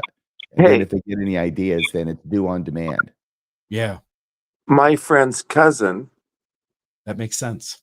became a GA, and they couldn't afford anything. And all of a sudden, they have all this jewelry, all these riches, all this stuff that they were never able to afford. They got it right after he was called as a GA. Okay, now who is this that you know? Your cousin? No, it's a friend of mine's cousin. Oh, that close. Hearsay. No, it's well, like triple hearsay, but go ahead. I believe you. I'm just noting to the audience. It's hearsay. Okay, but he told me that when his cousin was called as a general authority, they all of a sudden had all these perks that they never had before. I mean, well, maybe a lot comes with the job, because we know a lot does come with the job. They get a car, they get, all sorts of nice things, but I didn't know jewelry was included. Maybe what it does is it loosens up. That's probably what it does, Tim. Exactly. It loosens up all the stuff that is provided to them loosens up enough of their money that they're able to now buy jewelry. Exactly. The mission president, in the mission president's handbook, he's told by the church to go get his wife an anniversary gift and for it to not exceed $10,000. Right. So when you understand that, if the mission president an anniversary gift for $10,000 is allowed to use the system, you automatically right away know which mission presidents are willing to take you on your word. That would give me a good starting point for which guys to maybe lean on to see if they're the kind of material that can be moved up in the system. But when you let someone spend $10,000 on an anniversary gift and write it off as a church expense and have the church pay for it, that tells you that when you get to the next layer up, you sure as hell are making more than that. Can I just say something? This may surprise you, Bill. Yeah. This may surprise you, Tim, but I've never spent $10,000 on an anniversary present in my entire life. No. Maybe that's my problem. Maybe that explains a lot. But I don't think I've ever spent more than $1,000. I'd be half serious if I said over the course of a lifetime. That's a lot of money. Yeah. Yeah. And so they're allowed to spend that. So whatever sort of person goes, I think I'll go ahead and use this. I'll take the $10,000 gift, and church says I can do it. I'll do it. The next layer up are the guys who gave him that room to do that. Exactly. And they give him more and say, okay, now that you've passed the test, we know we can trust you with 10 grand. So here's here's $1 million now, and you can do whatever you want with it, pay off all your debts, take care of everything, and then we've got you. And here's, by the way, here's an NDA that you and your wife are going to sign, and you're set for life. Okay, just don't tell anybody how the sausage is made. Just And because they pay, strain and follow the prophet. Because they pay emeritus general authorities as well, emeritus 70s. So Yes. Paul H. Gunn, right? Marlon Jensen, who still, if you email Marlon today, he'll say, I sort of agree with you, but I still won't say a whole lot. Well, why not? Because you're still being paid by the church. So you're emeritus, you're getting paid for your whole life. And you can bet your rear end that when the prophet dies, that his significant other also is taken care of. There would be rules in the system for the leaders when they pass away, for the closest loved ones to be taken care of. That makes sense. So I expect spouses are taken care of for the rest of their life. And you promise somebody, as you guys are pointing out, you promise somebody for the rest of your life, you won't have to worry. Your partner won't have to worry. You have the best health care in the world, so good that the average age in the Quorum of the 12 at death is 92.5, whatever it is now. You'll have the best health. You'll fly first class. You'll see places in the world you never would have seen. And Not just first class, Bill. We have a private jet provided by the husbands, and they'll take you anywhere you want to go. Yeah. You get the free car, like RFM said. I'm still back on the $10,000. I've got to think that ultimately the $10,000 is tax free. So that jewelry is tax free. The person doesn't spend it. It's the church's money. The church is a nonprofit, and that's what they consider a justified expense of some sort. Yeah. It's a business expense. Why have I never thought about taking anniversary presents and deducting those? Yeah. How do you think the IRS would feel about that, Tim? Audit. I just need to make myself a church. That's all I need. 10,000 also is a strange number, because 10,000 is the number that if you have a cash transaction at a bank, it's also the very line at which we determine that something is to be reported or not. To the federal government. Yeah, I probably. It's a coincidence. I think that's probably a coincidence. Probably. Yeah. You know what I need to do? I need to be married to a mission president is what I need to do. You do. You need women to get the priesthood. I need to get some of those freaking anniversary gifts. They either have to let gay people serve as mission presidents, or you've got to hope for women getting the priesthood. One or those two revelations have to happen before your wish has a chance in hell of coming true. Man can dream, can't he? Of course. Okay, Tim, we're going to have to let you go. We got two more people in the queue and not enough time to see them. That I really appreciated your Wednesday night show. The list was fantastic. Oh, Down Oaks. Yes, the top 10. Yeah, that was a real corker. I mean, that was just so good. You kept going on and on. And I was going, how much longer and how deeper is it going to go? And we got to the last one. I went, oh, man, this was worth the listen tonight. Man. People were commenting in the comments saying, hey, you forgot one here, or hey, you forgot one there. The guy's done more than that, just FYI. Yeah, I know. We actually came up with 20, and then people are calling in. Oh, you forgot this one. You forgot that. I know. It's amazing, isn't it? Oh, this guy's going to be the next president of God's church. And I think my favorite one was his one on lying. Gospel teachings on lying. Was the best of the bunch. That for me got to be more than anything else. Have you listened to that show with me and Streeter? Yes. Incredible. Instead of doing gospel truths on truth telling and still making your point, he told the whole world that Mormonism has a theology around positive lying. I know. You think an apostle would look for ways to tell the truth. This guy looks for ways to lie, to not tell the truth, to keep the truth from you. That's what he's into. Well, after all, he is a lawyer, right?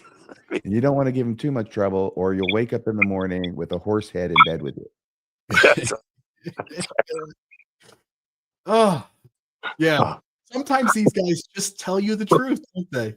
Exactly. It's such a famous scene That's all you had to say, and everybody knew exactly what you were talking about. I hope everybody out there knows it, especially you people who are, maybe 40 or younger. I hope you know what I'm talking about. Yeah, the Godfather. Well, yes. Horse's head. Yes, I'm glad you know. Robert Duvall Consigliere. Yes, very good. Consigliere maybe is what it is. I don't know. It's all Greek to me. All right. All right, Tim. Anything else from? I'm going to let you go. Now that this is so much fun. All right. And I enjoyed this continuation of Wednesday's night, even. I mean, it was going, okay, how much more can we do? And you just kept going. Hits just keep on Here coming. we go. We still got some more. We got some oak sauce on the side. He's a spiritual leader of a church. Isn't that hilarious? Yes. That's the guy. That's the guy that gets to the very top of an organization to be its spiritual leader. Huh, that's weird. All right, Tim, I'll let you go. Bye-bye, my friend. Bye-bye. See you later. By the way, yes, bye-bye. And I got to tell you, this is an illustration of why the succession procedure in the LDS church is not a good one. Yeah. Because you can get people like Oaks as president. And nobody can say anything about it. And because it happens as a fait accompli, as long as everybody meets their fate before he. Yeah. And Bednar in the running. You can end up with Joseph Fielding Smiths and Bruce R. McConkeys and David O. McKays. Yeah. You could have ended up with Bruce R. McConkie. Not David O. McKay. But God didn't want him as president, and that's why he killed him in 1985. Yeah. But he gets into the top, he shows who he is early on, and he keeps moving up in the entity. He just didn't outlive the guys he needed to. He got cancer and died. Everybody thinks he's the bee's knees because he's the lawyer that they rely on for their legal advice. And then they don't have to pay him. Curtin and McConkie. They get the free legal advice from Elder Oaks. Okay, so who do we have here? We got we got 3 people and Diamond Dave. Yeah, we got to get So Diamond Dave, what's going on? Is your hair growing out? What's going on? Yeah, I'm letting it grow out. It's what I do. Okay. Yeah. Is it getting cold? Because winter's coming. Yeah, winter's coming. It's pretty cold here, but I mean, I lived in Minnesota for, I would say, a good chunk of my life, and it could get -65 with wind chill, and Mongolia can get about that cold. So really, yeah, there's been times where Minnesota winters have been more cold than like Antarctica. No way. Really? Because of the Great Lakes. Oh my gosh, I didn't know that. It gets pretty wild. What's up, Scab? How you doing? So you guys were talking earlier about the temple craze and the temple, spam. And the temple diarrhea. Yeah, and I got something for you in the chat, because after 2 years of being announced, the LDS Church has a painting. No of the plans. China temple? No, Ulaanbaatar in Mongolia. Oh, okay, Ulaanbaatar. Batar? Yeah, so Batur, both are technically correct. Okay. But yeah, so I threw that up there, and I just find it interesting with the temple diarrhea, like you mentioned. It's an apt description, because I don't think they were thinking at all. I think it was just, in my opinion, the temples are like a marketing campaign. Like they called out Russia, they called out China, they called out all these other places. And the reason why I think that is, like, here in Mongolia, as well as like China and other places, they don't like foreign religions coming up buying their land, like, at all, right? People are very proud of their heritage here. So the fact that it took them 2 years to come up with a painting, but no plan, means that, at least from my perspective and what little I know based on family connections, I think they're being stonewalled. I can't say for sure, this is just speculation, but I think they're being stonewalled. Because in order, the LDS temple here in Mongolia, yes. By the government? By the government. I think the government's stalling them out. I think so. Wouldn't it make more sense to wait until you've got your plot of land and you've gone through all the procedures that you have to go through and you're breaking ground to announce it? Yeah, and I mean, and that's my thinking as well, because it would be, in my opinion, a better marketing move to do all this behind the scenes, go through the red tape and pay all the bribes and whatever it is that they do, and then come out with a thing like, hey, we're announcing this temple, here's a groundbreaking. As opposed to be like, hey, we're going to set up a temple here. It's been 2 years. Bribes, allegedly. I would want just to be sure that as far as the show is concerned, allegedly. Allegedly. I'm okay. Allegedly. Diamond Dave's the one who has to live in Mongolia. It looks I mean, I'm not worried. I'm not. Yeah, just look at the political pages on Facebook. Everyone knows about it here. But it looks a lot like a bribe, but allegedly.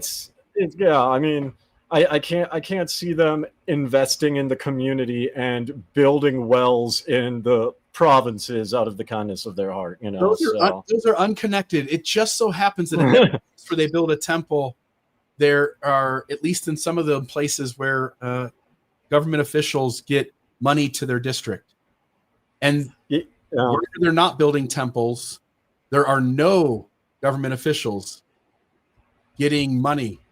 Yeah. That's strange. Anyway, just odd. Yeah. I mean, there was even a kind of related, but there was a politician, and I forget her name, but she got flamed because she publicly said it was her job to collect taxpayer money for her personal use. And at least that's how the translation said. And the comments are wild.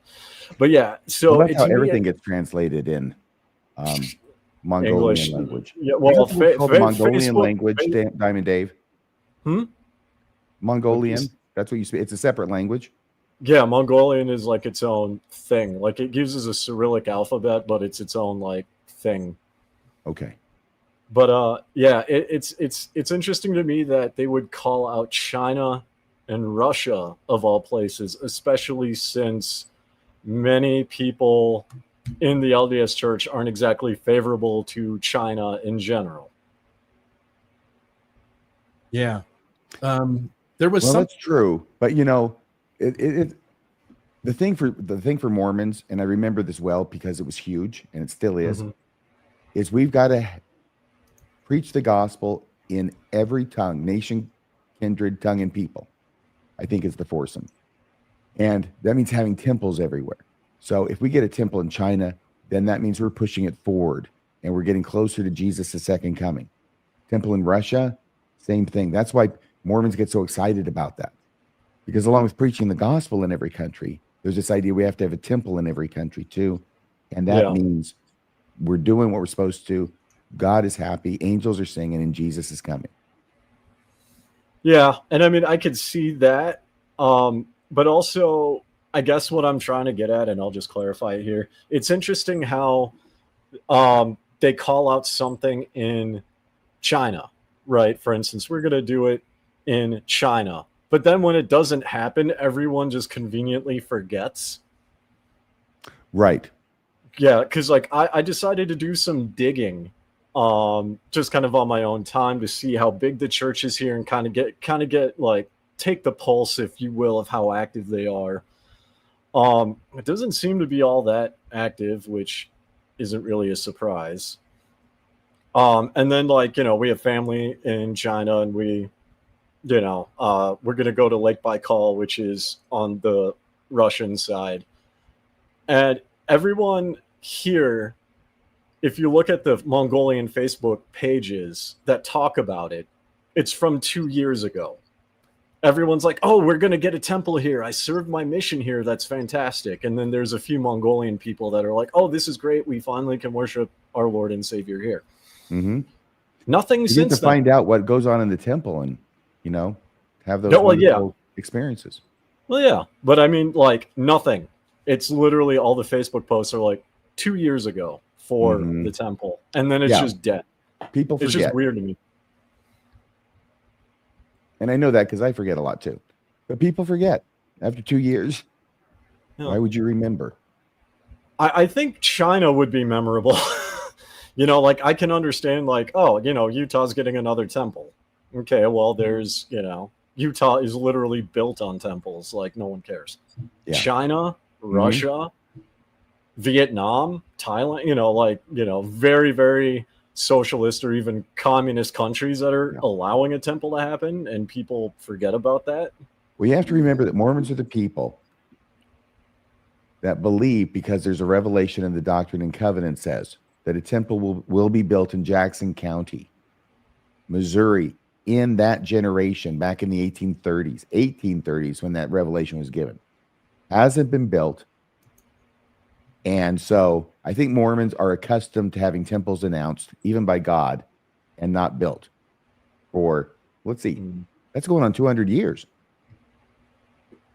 Maybe God is just making everyone forget because God made a mistake, and he's just like, no, we're not. No.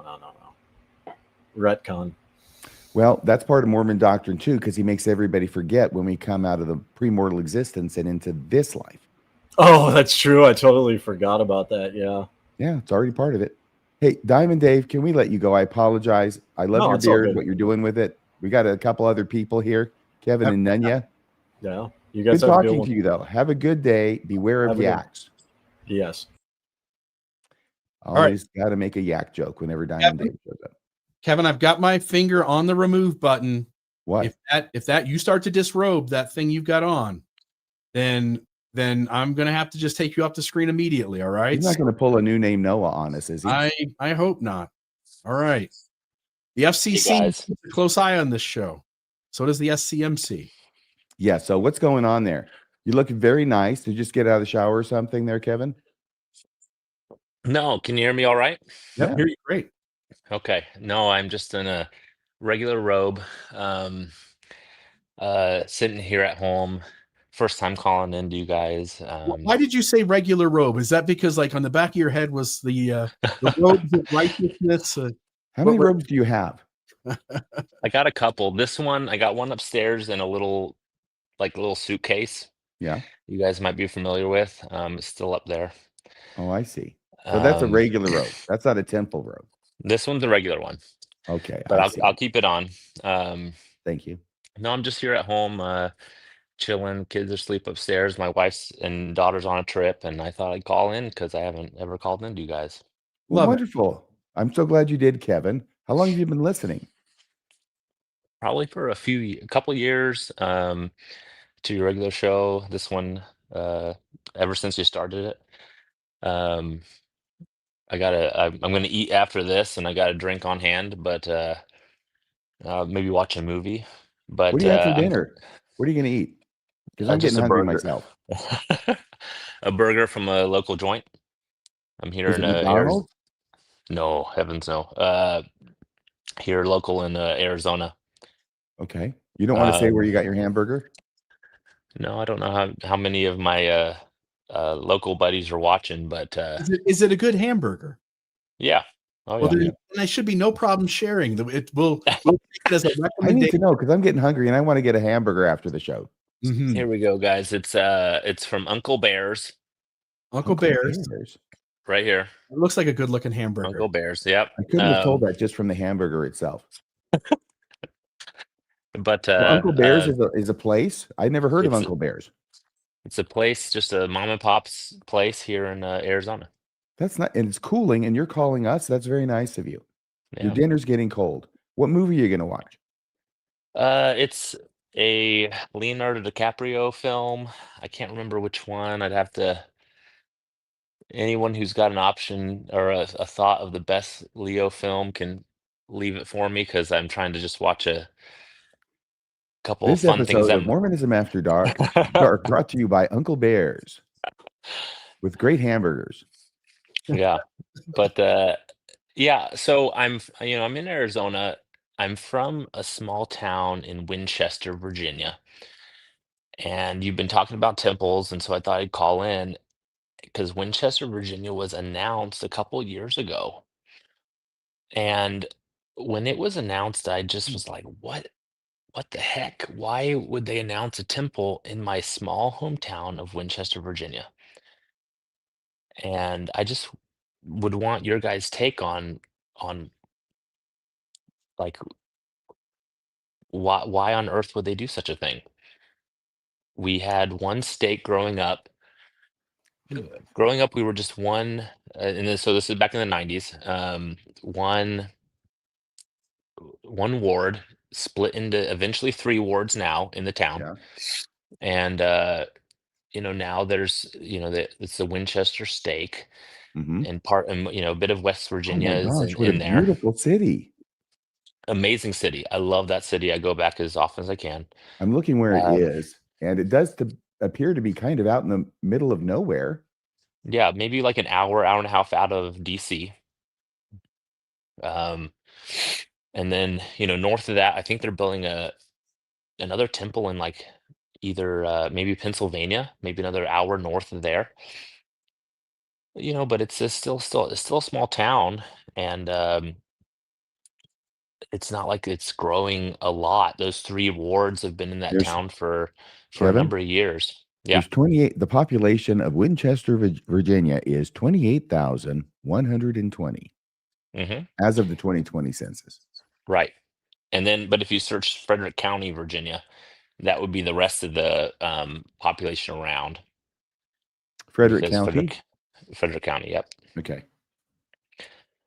And so I just wonder what you guys think about like I think more and more small population. Yeah. Kevin, I think more and more that this is what was keeping President Nelson up at night and getting Wendy tossed out of the bedroom, according to the famous story. I think it's just cities. I think he's throwing a freaking dart at a wall. And he thinks this is revelation. And that might account for it as well as anything else. But let me see here. You said Frederick County. And let me look up. I'm so sorry.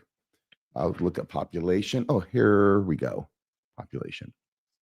In the entire county, not even 100,000. It's not even 100,000. It's 98,109. Right. And we only had to go in maybe like an hour and a half into DC, which is one of the, the biggest temples in the world. I think this is why Elder Oaks said, we're done. We are done. We're not. No. I think this indicates how he's felt about it for years and years now. Yeah, you're saying there's clearly not a population that would support such of Latter-day Saints in the area, and you end up just building something that there's no way it can get utilized and doesn't justify the expense. I wonder who is even going to staff it. Yeah. That's the problem. Right? You see, this is one of the problems. Getting people to show up is a problem. Getting to people to staff it is a bigger problem. You got to have people there to staff it, to have it open. And so now what they're doing, and this is why I think that Elder Pearson, among others, is leaning on the senior citizens in the church to serve 2 missions, and one of them definitely being a service mission. I think service mission means more and more calling you to a temple where we don't have enough people there to staff it, so you can staff it. Yeah. Well, if anybody is going to serve a mission that's out there right now, Winchester is beautiful. Very green. There's going to be a day that happens where the church will have to show the world that it isn't able to use the temple the way it wants to. That might mean putting one up for sale.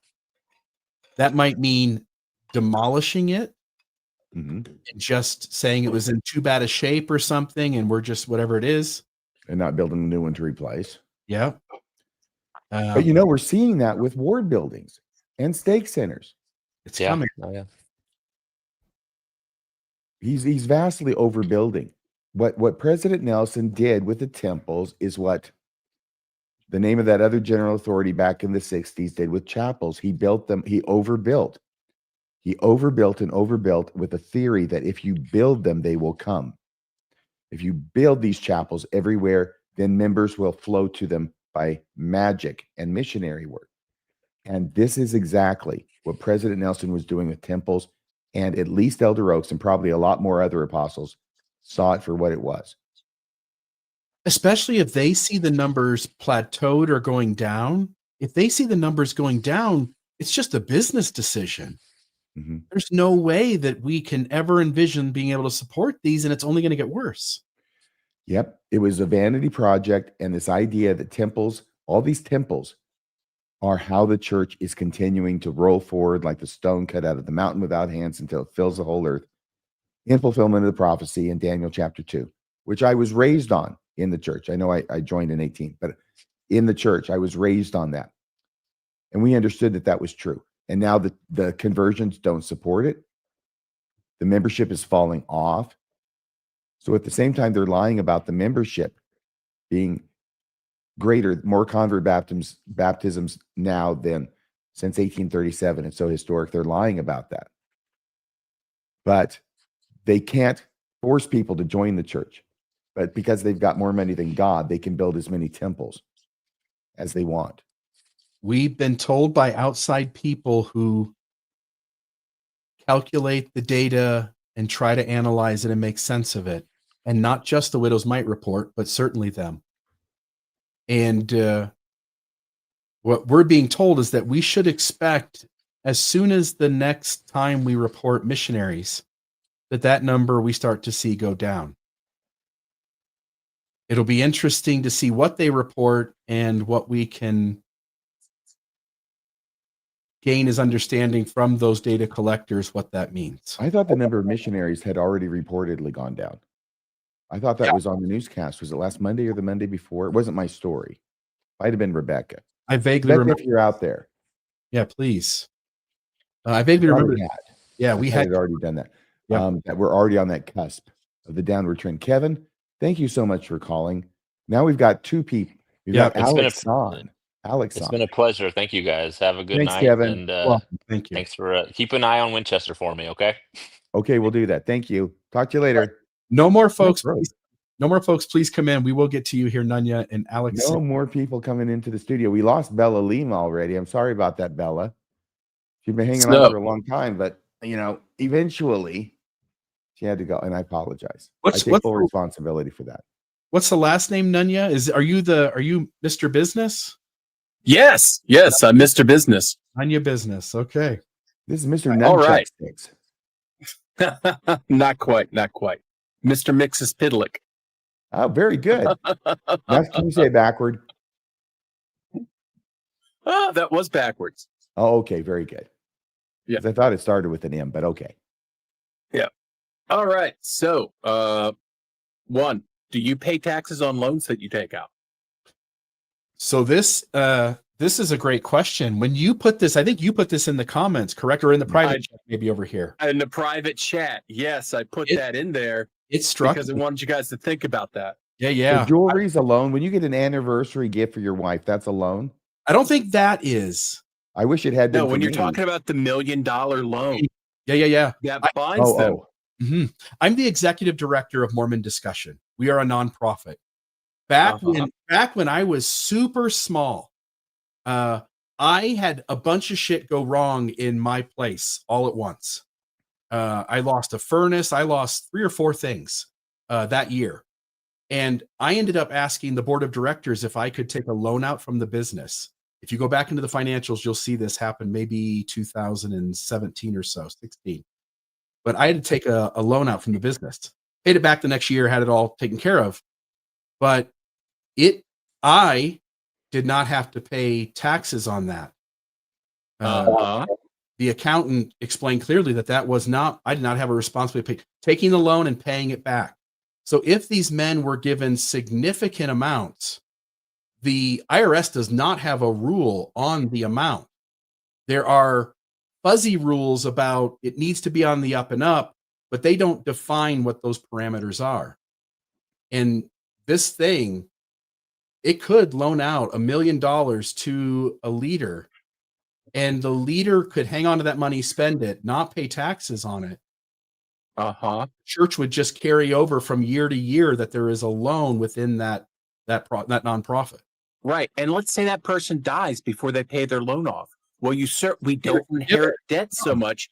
It's the I can't think of what it's called. The estate. The estate would inherit the debt.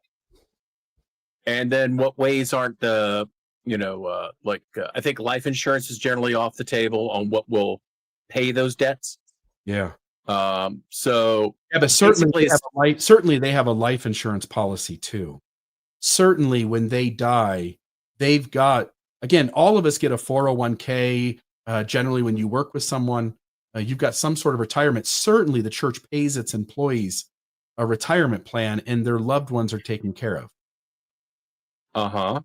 Now you have this small loan of $1 million that you've just received. Yeah. You're able to basically do whatever you want with. Yeah. It's also pretty common in like in the business world, right? You hear about what they say that the compensation of CEOs is, right? It's tax benefits. It's not necessarily direct pay, because direct pay is taxable. Yeah. Right then and there. So if you put it in stocks, and then let's say you borrow against those stocks, and then that's an asset that you continue to borrow against. Yeah, hypothetically, there are lots of ways in which it's clear that they have room within the system to abuse it in such ways. And there is no evidence in this moment that demonstrates that, other than we know, but mostly anecdotally, that they do get cars, that they do get health insurance, that their kids and maybe their grandkids get to go to university for free. Right. But if you work for a good enough company and you get a company car, do you pay taxes on that car? No, the company is just letting you use a car. Now these are those benefits people don't take into account, and that way to build that generational wealth is that these things that you don't have to pay the taxes on. So there's no tail end on it. And let's say you didn't spend that $1 million loan, or you invested it in stocks and further leveraged that through loans. Now, suddenly your children have inherited these things. And God, oh my goodness, you happen to have children who becomes a general authority and they get to dip again. And all of Matthew Holland. All of that's legal within the system. Matthew Holland is living the life of Riley. So yeah, that's where it gets lucrative. And then, we do know that the GAs receive some type of stipend. Yeah. So why wouldn't you get that tax as ecclesiastical pay, which is basically zero? If they provide you a house, that could be considered a parsonage. So there'd be no taxes on that for you. Yeah. Now, that's not if it's transferred into your name, right? I don't know. So that one, I'm not a tax expert. This is just me being a non-tax expert. I almost failed the class, God knows. But if it gets transferred to you, now it's looking a lot more like a gift. Yeah. Right. As opposed to something that belongs to the church that you're just using for a while. But in the meantime, you do get a stipend. Yeah. That I would think is taxable. That would be some sort of wages, right? You'd get a W-2, or you'd get a. Why don't we look up if ecclesiastical pay is taxable? Well, yeah, you can do that.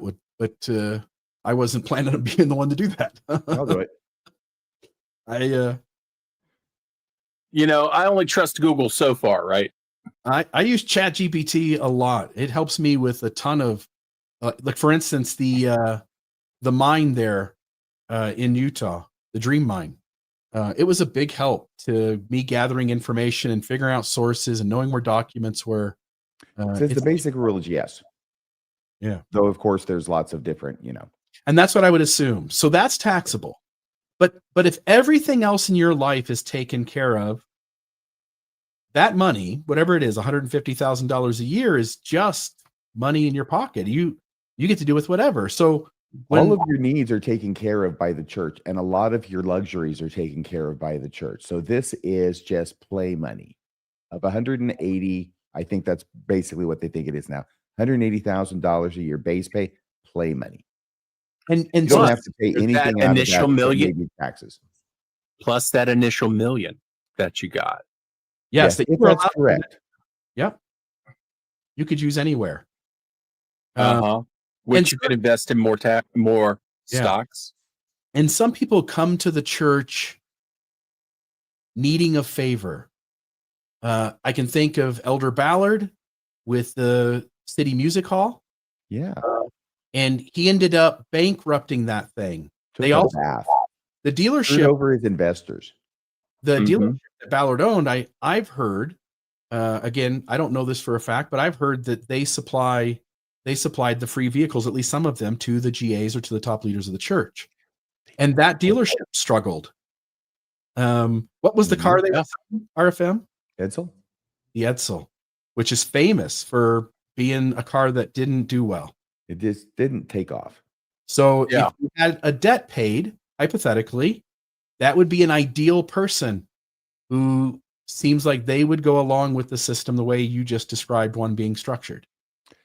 So Nunya, and yes, there's an and. Go ahead.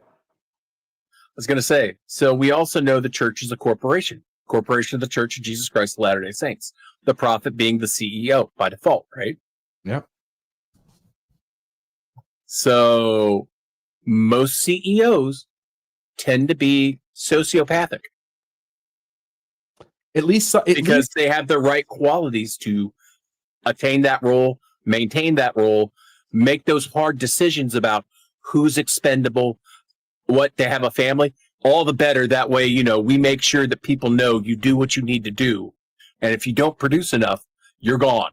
We should expect to find at least some of those sociopathic people among the leaders of the church from time to time. Yeah. And whether President Nelson came by it honestly as a surgeon and having to see a lot of crap, blood crap and gore and stuff like that, and have to become desensitized to a certain extent.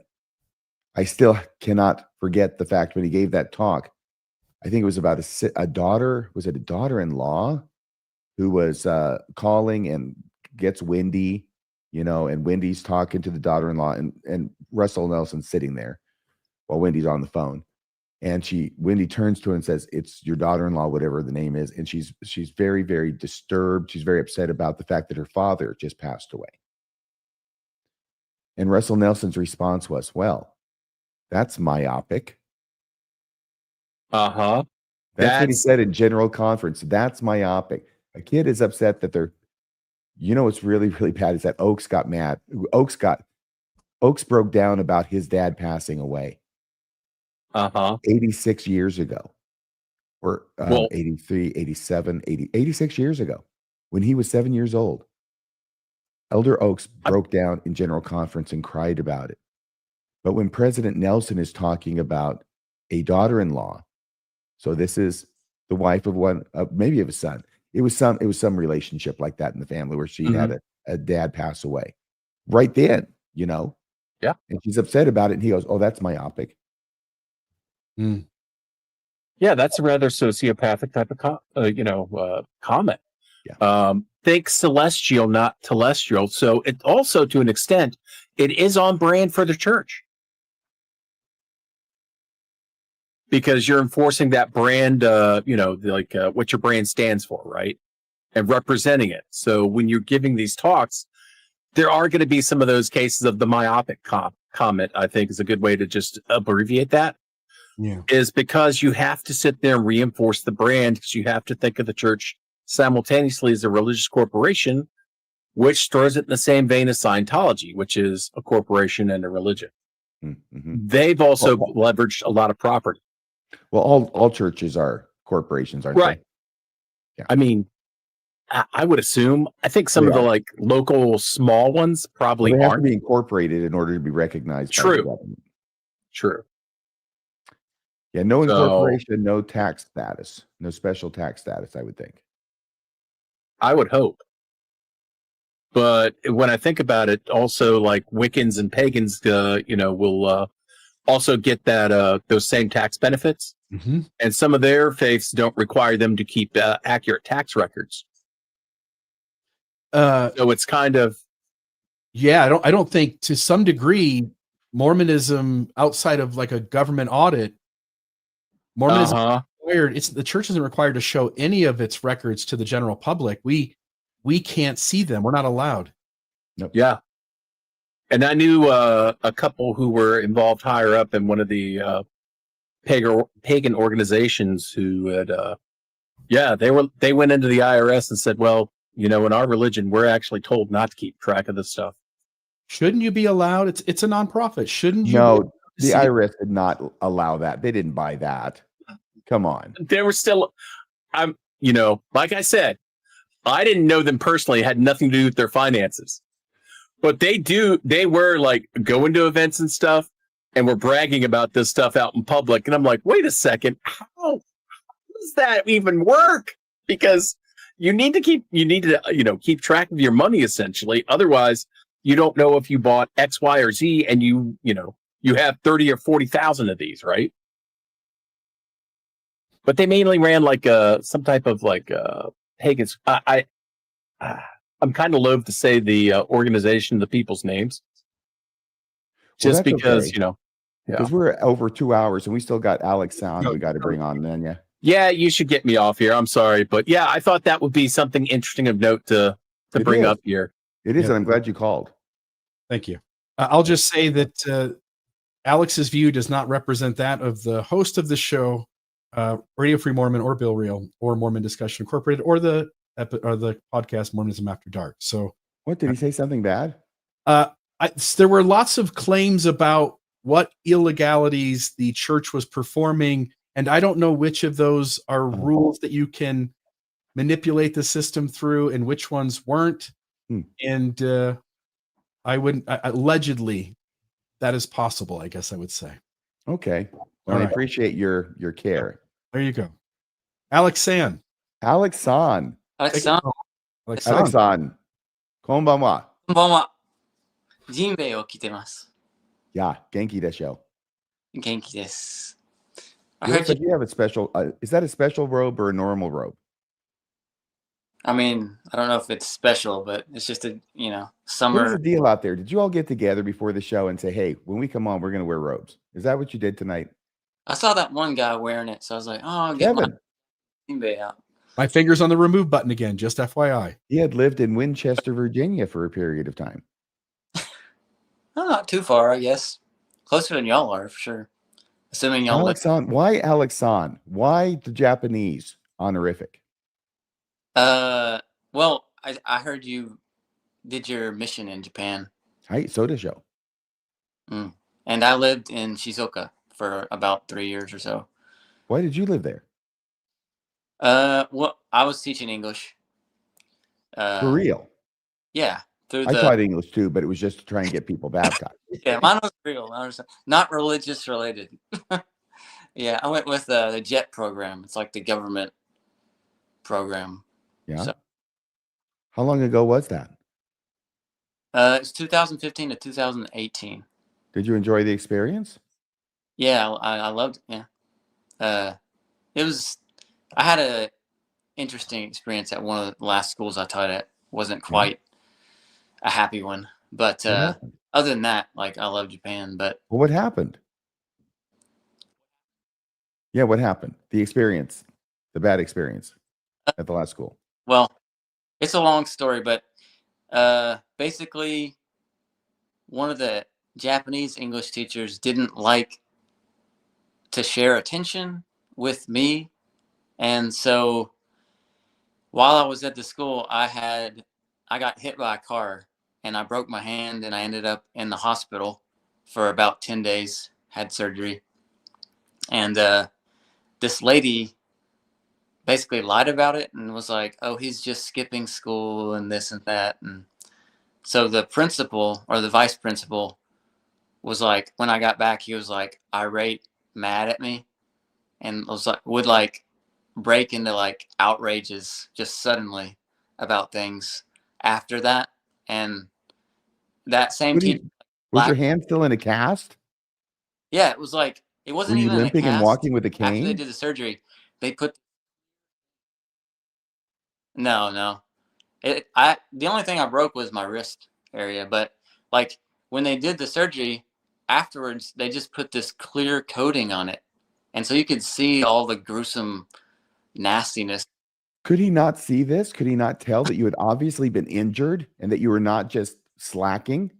I know. I don't know. I can't explain it. Like, it was just what she had said, I guess, before that leading up. And then like, it was done after that. I had brought shame to somebody, but that same teacher like blackmailed me. Oh, really? Yeah. What did they say? What were they going to give? I'm sorry, blackmail. They were gonna expose something about you for money unless you paid them. Is that what it was? Well, it wasn't money directly, but she was like, she brought me in a room and she said, this is how I'm rating you, and I'm going to give it to your boss, essentially. And it's really bad right now, but if you do what I say and basically just don't do anything and let me do what I want, then I'll give you a good score at the end. Which, affects my job, So it was sort of monetary, just not directly. What did you do? It was just, or I couldn't. But I mean, at least it's an experience and I can like laugh at it and tell it now. But so you didn't tell her to pound sand. You went along with it. Well, I mean, I told my boss, I was like, hey, this lady's like blackmailing me. What happened? What did he say? He was just like, well, he was Japanese. So he was like, well, they are avoiding conflict. So he's just like, well, just kind of do what she says. I was like, okay. He's running the place. Yeah.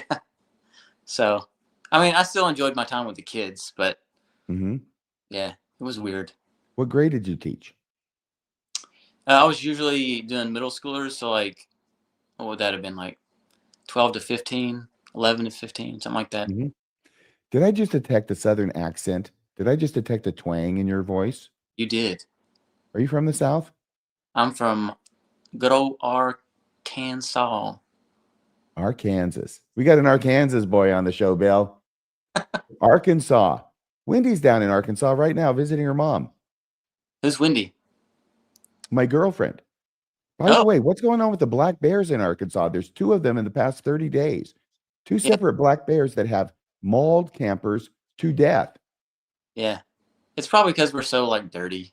You eat the food, you don't wash your hands, you just lick your fingers. The bears are gonna get all over you, Well, I guess so, but I hadn't heard about it. I don't get a lot of Arkansas news. Every now and then it shows up in my feed. You got some crazy stuff going on down there in Arkansas all the time. And it's like when you stop people for a traffic ticket and the trooper in Arkansas just pulls out his gun and shoots them because, it's just an annoyance. It's easier than writing the ticket, right? No, crazy videos about actually it's Arkansas troopers and, returning fire. Yeah. You got the craziest people driving their pickup trucks in Arkansas. They're shooting at the cops every other time they get stopped, and it's on video and it goes up. But what I'm trying to say about these bears is that they're saying that they haven't seen anything like this in 25 years. A bear killing somebody. It's a black bear. It's not grizzly. It's not Kodiak. It's a black bear. Yeah, yeah. It's pretty crazy. And they killed, and it's not just one bear that killed 2 people. They got the first bear after it killed the first person. And then they killed it. They dice it up. They send the samples to the lab to find out if it's got rabies or it's got something else that might account for why it's acting like this. Nothing. Yeah. It's got nothing. It's a healthy bear. It just went crazy and killed a guy. But they got the bear. And then within 30 days of that, in Arkansas, I think it was like called Sam's Throne Campground or something like that. Does that sound right? Sam's Throne up there in the Ozarks? Okay. But anyway, there's a guy out there and he's sleeping and he's not in the tent. He's lying in a cot and a bear comes up during the night and just says, hello. Looks like campers are back on the menu, boys. Yeah. Twice. And they haven't found that one. Yeah. You might want to lock your doors, Alex. Oh, they're locked. Okay, good. You're saying it's the eating habits of your fellow Arkansonians that the greasy fingers from the chicken? What is chips, fried chicken? Yeah. Is it Arkansasians? Alex, what do you say? What do you call a person from Arkansas? Is it Arkansasian? Arkansonian? Arkansan. Arkansan. Okay. Yeah. Well, now we know. Now you know. I'm glad I could do that for you. You Arkansas folks, wash your hands after your meal. Save yourself from the bears. Yeah, especially if you're camping out, because that black bear is still out there. Yeah, there's our public. Yeah, there's more to come, I'm sure. Anything else, Alex San? Otherwise, we'll let you go, my friend.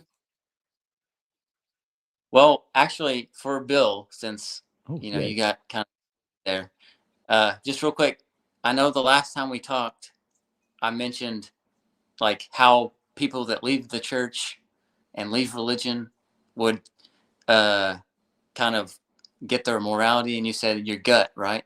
Yeah. Yeah. Well, I'll save it for next time, but I do want to talk about that again. Well, say something. In deep sense. Yeah, I'll tell you. He wants to be deep about it, which means I think he's saying it might take a little while. Well, let me at least say this, which is, it changed for me when I started to just feel what would this situation feel like to that group of people or this person, or if this choice was made in this incident. Yeah. What kind of discomfort do people, what kind of harm do people, what kind of negative things do people have to incur if that decision gets made? And when you start to sense decisions on that, let me feel it level, I think you do a much better job, not perfect, but much better job of delineating where the healthy line should be in a situation, and at least honoring sort of what everyone is experiencing, regardless of whether you think they're in the wrong or not, like they came to that moment honestly.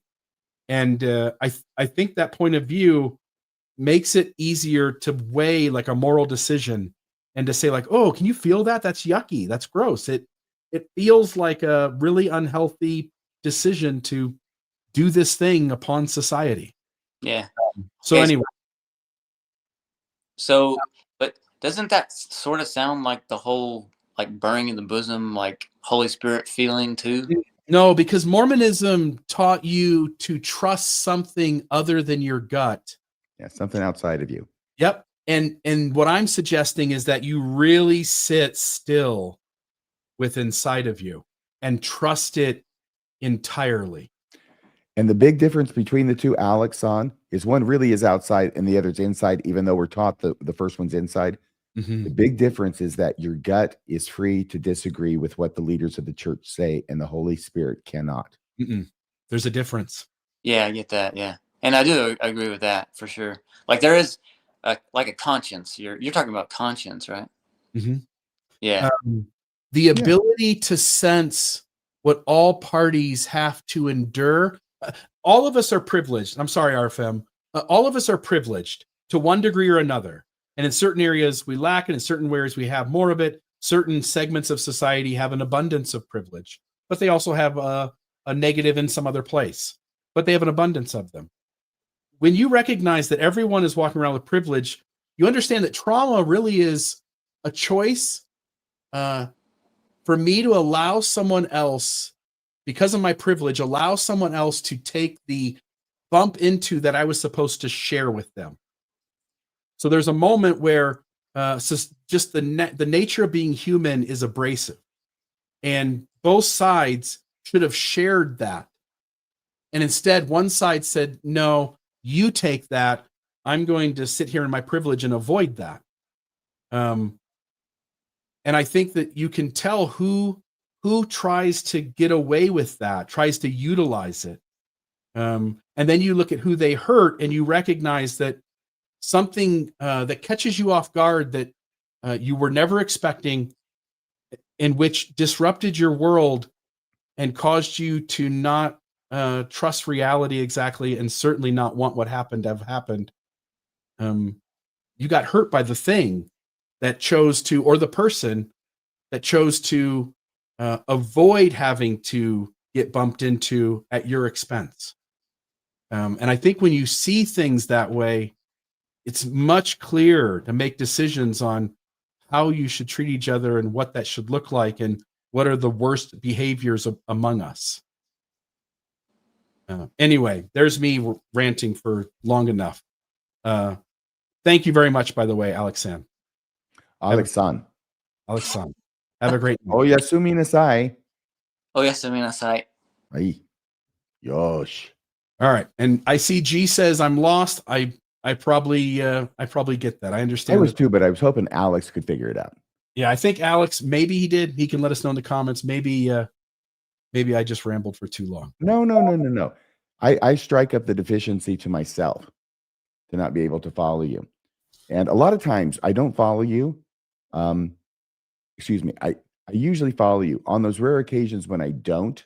Mm-hmm. It's usually because I'm like doing something else or thinking about what I'm going to say next or getting something ready, right? And I go back and I watch the show for the live, and I watch the live chat, right?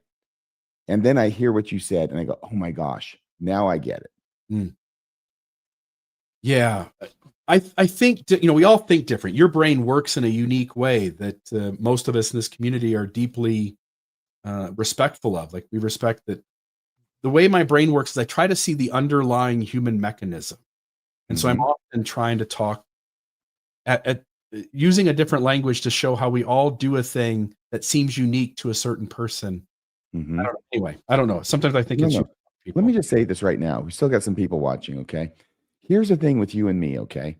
Is that I have a mind that for whatever reason, it probably has to do with 35 years of practicing criminal law, both as a prosecutor and as a defense attorney.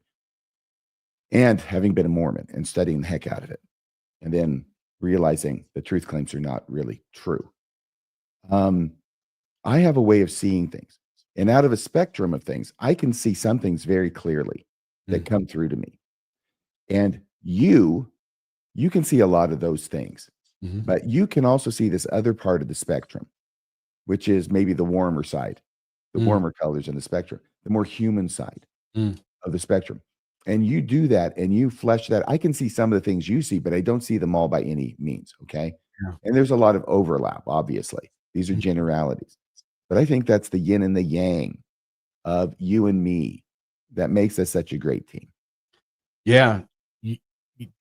Along the same lines, your ability to deconstruct an issue, take all the emotion out, and just lay out the ridiculousness of something, or help us connect the dots on the way something in history unfolded.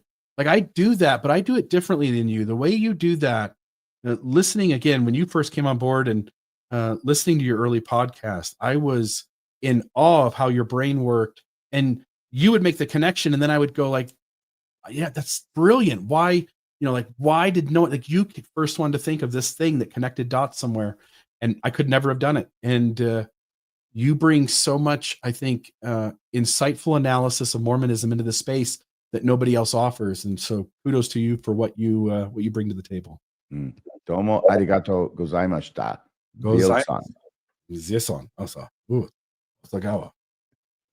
Well, with that, before we get into the maudlin, thank you very much, Bill.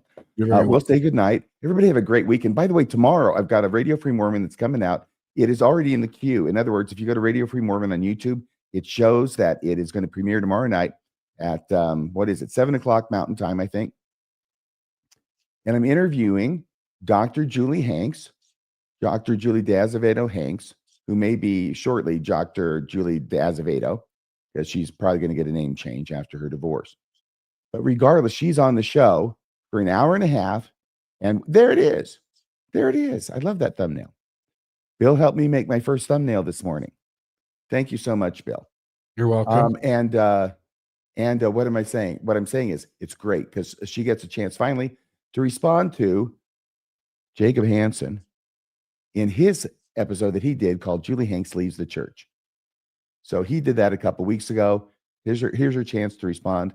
I took quite a few video clips of Jacob Hansen, played them so that we could get the response from Julie, which interestingly enough, she hadn't seen this thing. She didn't watch it. She didn't look at any of the clips. So we get her immediate hot takes on these clips, and it's wonderful. And that's tomorrow night, 7 o'clock p.m. Mountain Time. And I think what a cool opportunity to see Julie Hanks, who is a professional therapist who understands healthy boundaries and what is an appropriate way to honor people's autonomy. And then Jacob Hansen, who I'll just say reminds me a lot of some of these leaders we talked about tonight. There's just something about Jacob that's gross. One of the things that's so funny, you can see his face here.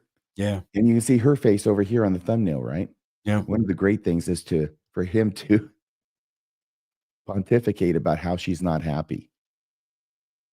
Because only faithful Mormons like Jacob Hansen are really happy. So you got Mr. Happy saying she's not happy. And these are the faces we're talking about. Which one of those two has the light in their eyes? Certainly not me. I think she does, though. She, when you look at her and look at him, which one of those two has the light in their eyes? Yeah. One of those, if you're going to argue with me that that one has a countenance of having the Holy Ghost, it might be one and not the other. Just FYI, folks. The light in Julie's eyes is so great that you could bring ships safely home to harbor by that light. The other ones look a little dark. Look like there's something that should be behind there that's just not. Yeah. So that's tomorrow. And of course, Monday evening newscast, 6:00 p.m. Mountain Time. Wednesday, 6:00 p.m. Mountain Time, Mormonism live.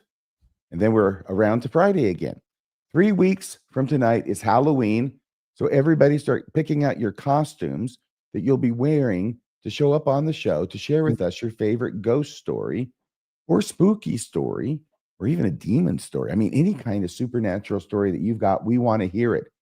We'll be doing, what do we call this? We call it, Art Bell, coast to coast with Mormonism After Dark in honor of Art Bell. Yeah, and it would be fun if some of you did put some costumes on and show up in the studio. And are you thinking you'll come dressed up for Halloween? Well, if everybody else does, I feel like I should. Yeah, it'd be fun. I could wear a t-shirt, but that wouldn't be that special for me. I always wear t-shirts. I think it'd be fun if Wendy called in too, No. and we got to hear from her. I don't think it'd be fun at all. Okay, well, I'm just throwing it out there, Wendy. By the way, the reason I say that to all of you 474 who are still watching is that Wendy, you know how scared you get when you're doing the public speaking thing? Yes. It's very common. In fact, public speaking on people's levels of things that they fear most is the most feared thing, and even more than death. Yeah. On the average is public speaking. I'm the opposite. I don't want to be in a 3-person conversation. I have so much anxiety. And to walk out in front of a crowd and to be able to stand at like a pulpit or stand at a speaker and to talk to somebody. Back in my church days, I was like, oh, I would love it if I had a chance to speak to 20,000 people. That would be so fun. But to talk to my mom on the telephone, it scares the hell out of me. Interesting. Yeah. Interesting. I was bringing that up for a reason, and I hope the reason hasn't completely escaped me. I don't know. We were talking about the Hanks episode. All right. Jacob Hansen is dark behind the eyes. We talked about that. Oh, yeah. Why were you saying that about your mom and you're scared? Oh, public speaking. Public speaking is the thing that people are scared of the most. Wendy is terrified. Yes. She showed up at the end of the Christmas Eve special on December 24th this past year. She was sitting here in the studio for the entire time to appear at the end. And she did a fantastic job. And I don't know if you would know it to look at her and to watch what she said. She was on for like 5 minutes or so. And she was terrified. And the only thing that made it worse is that she had to sit here and wait for like an hour and a half before she was on. So hopefully, that's why I said it wouldn't be a good idea. Totally. I have tried to talk with her a few times and see how she feels about maybe sharing a little bit more of things. Of course, she's never been a member of the church, so she doesn't have that particular perspective. But it's just something that is very, very difficult for her. Yeah, the public speaking thing. Totally respect that.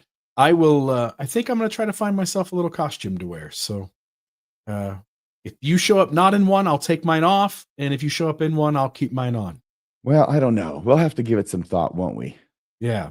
Folks will have to let us know in the live chat or in the comments below if you're watching this after the live.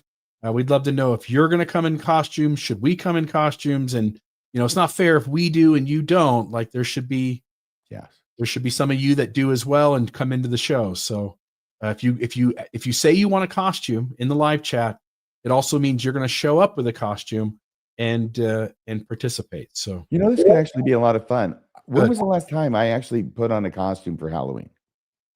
A long time ago, I'll tell you that. Yeah, it's been a little while. Totally get that as well. So check out RFM tomorrow night, 7 p.m. Yes. What a great opportunity, I think, to hear Julie's experience and why in whatever Jacob said or did, that she responds the way she does and why she feels as she does. Yes. And by the way, I apologize. Thank you, Bill. I'm trying unsuccessfully to get us out of the show. We're at 2.5 hours, and it's just like keeps sucking me back in. Every time I think I'm out, they pull me back in. Everybody, thanks for watching. Please hit like, please hit subscribe. Please go to MormonDiscussionPodcast.org. Is that right, Bill? I've actually put in the live chat. If you're talking about donating, it is it's donorbox.org/Mormonism-After-Dark. So there it is. I put it in the live chat. Folks, you do help support the show. It gives us the ability to continue to do this for far into the future. We've been doing this for a long time. We plan to do it for a long time more, but we need your help to do so. Yes. And thanks for joining us. This is the coolest show on the internet, and you make it that way. Thanks a lot for watching us. Have a great weekend. I'll see you later. Good night.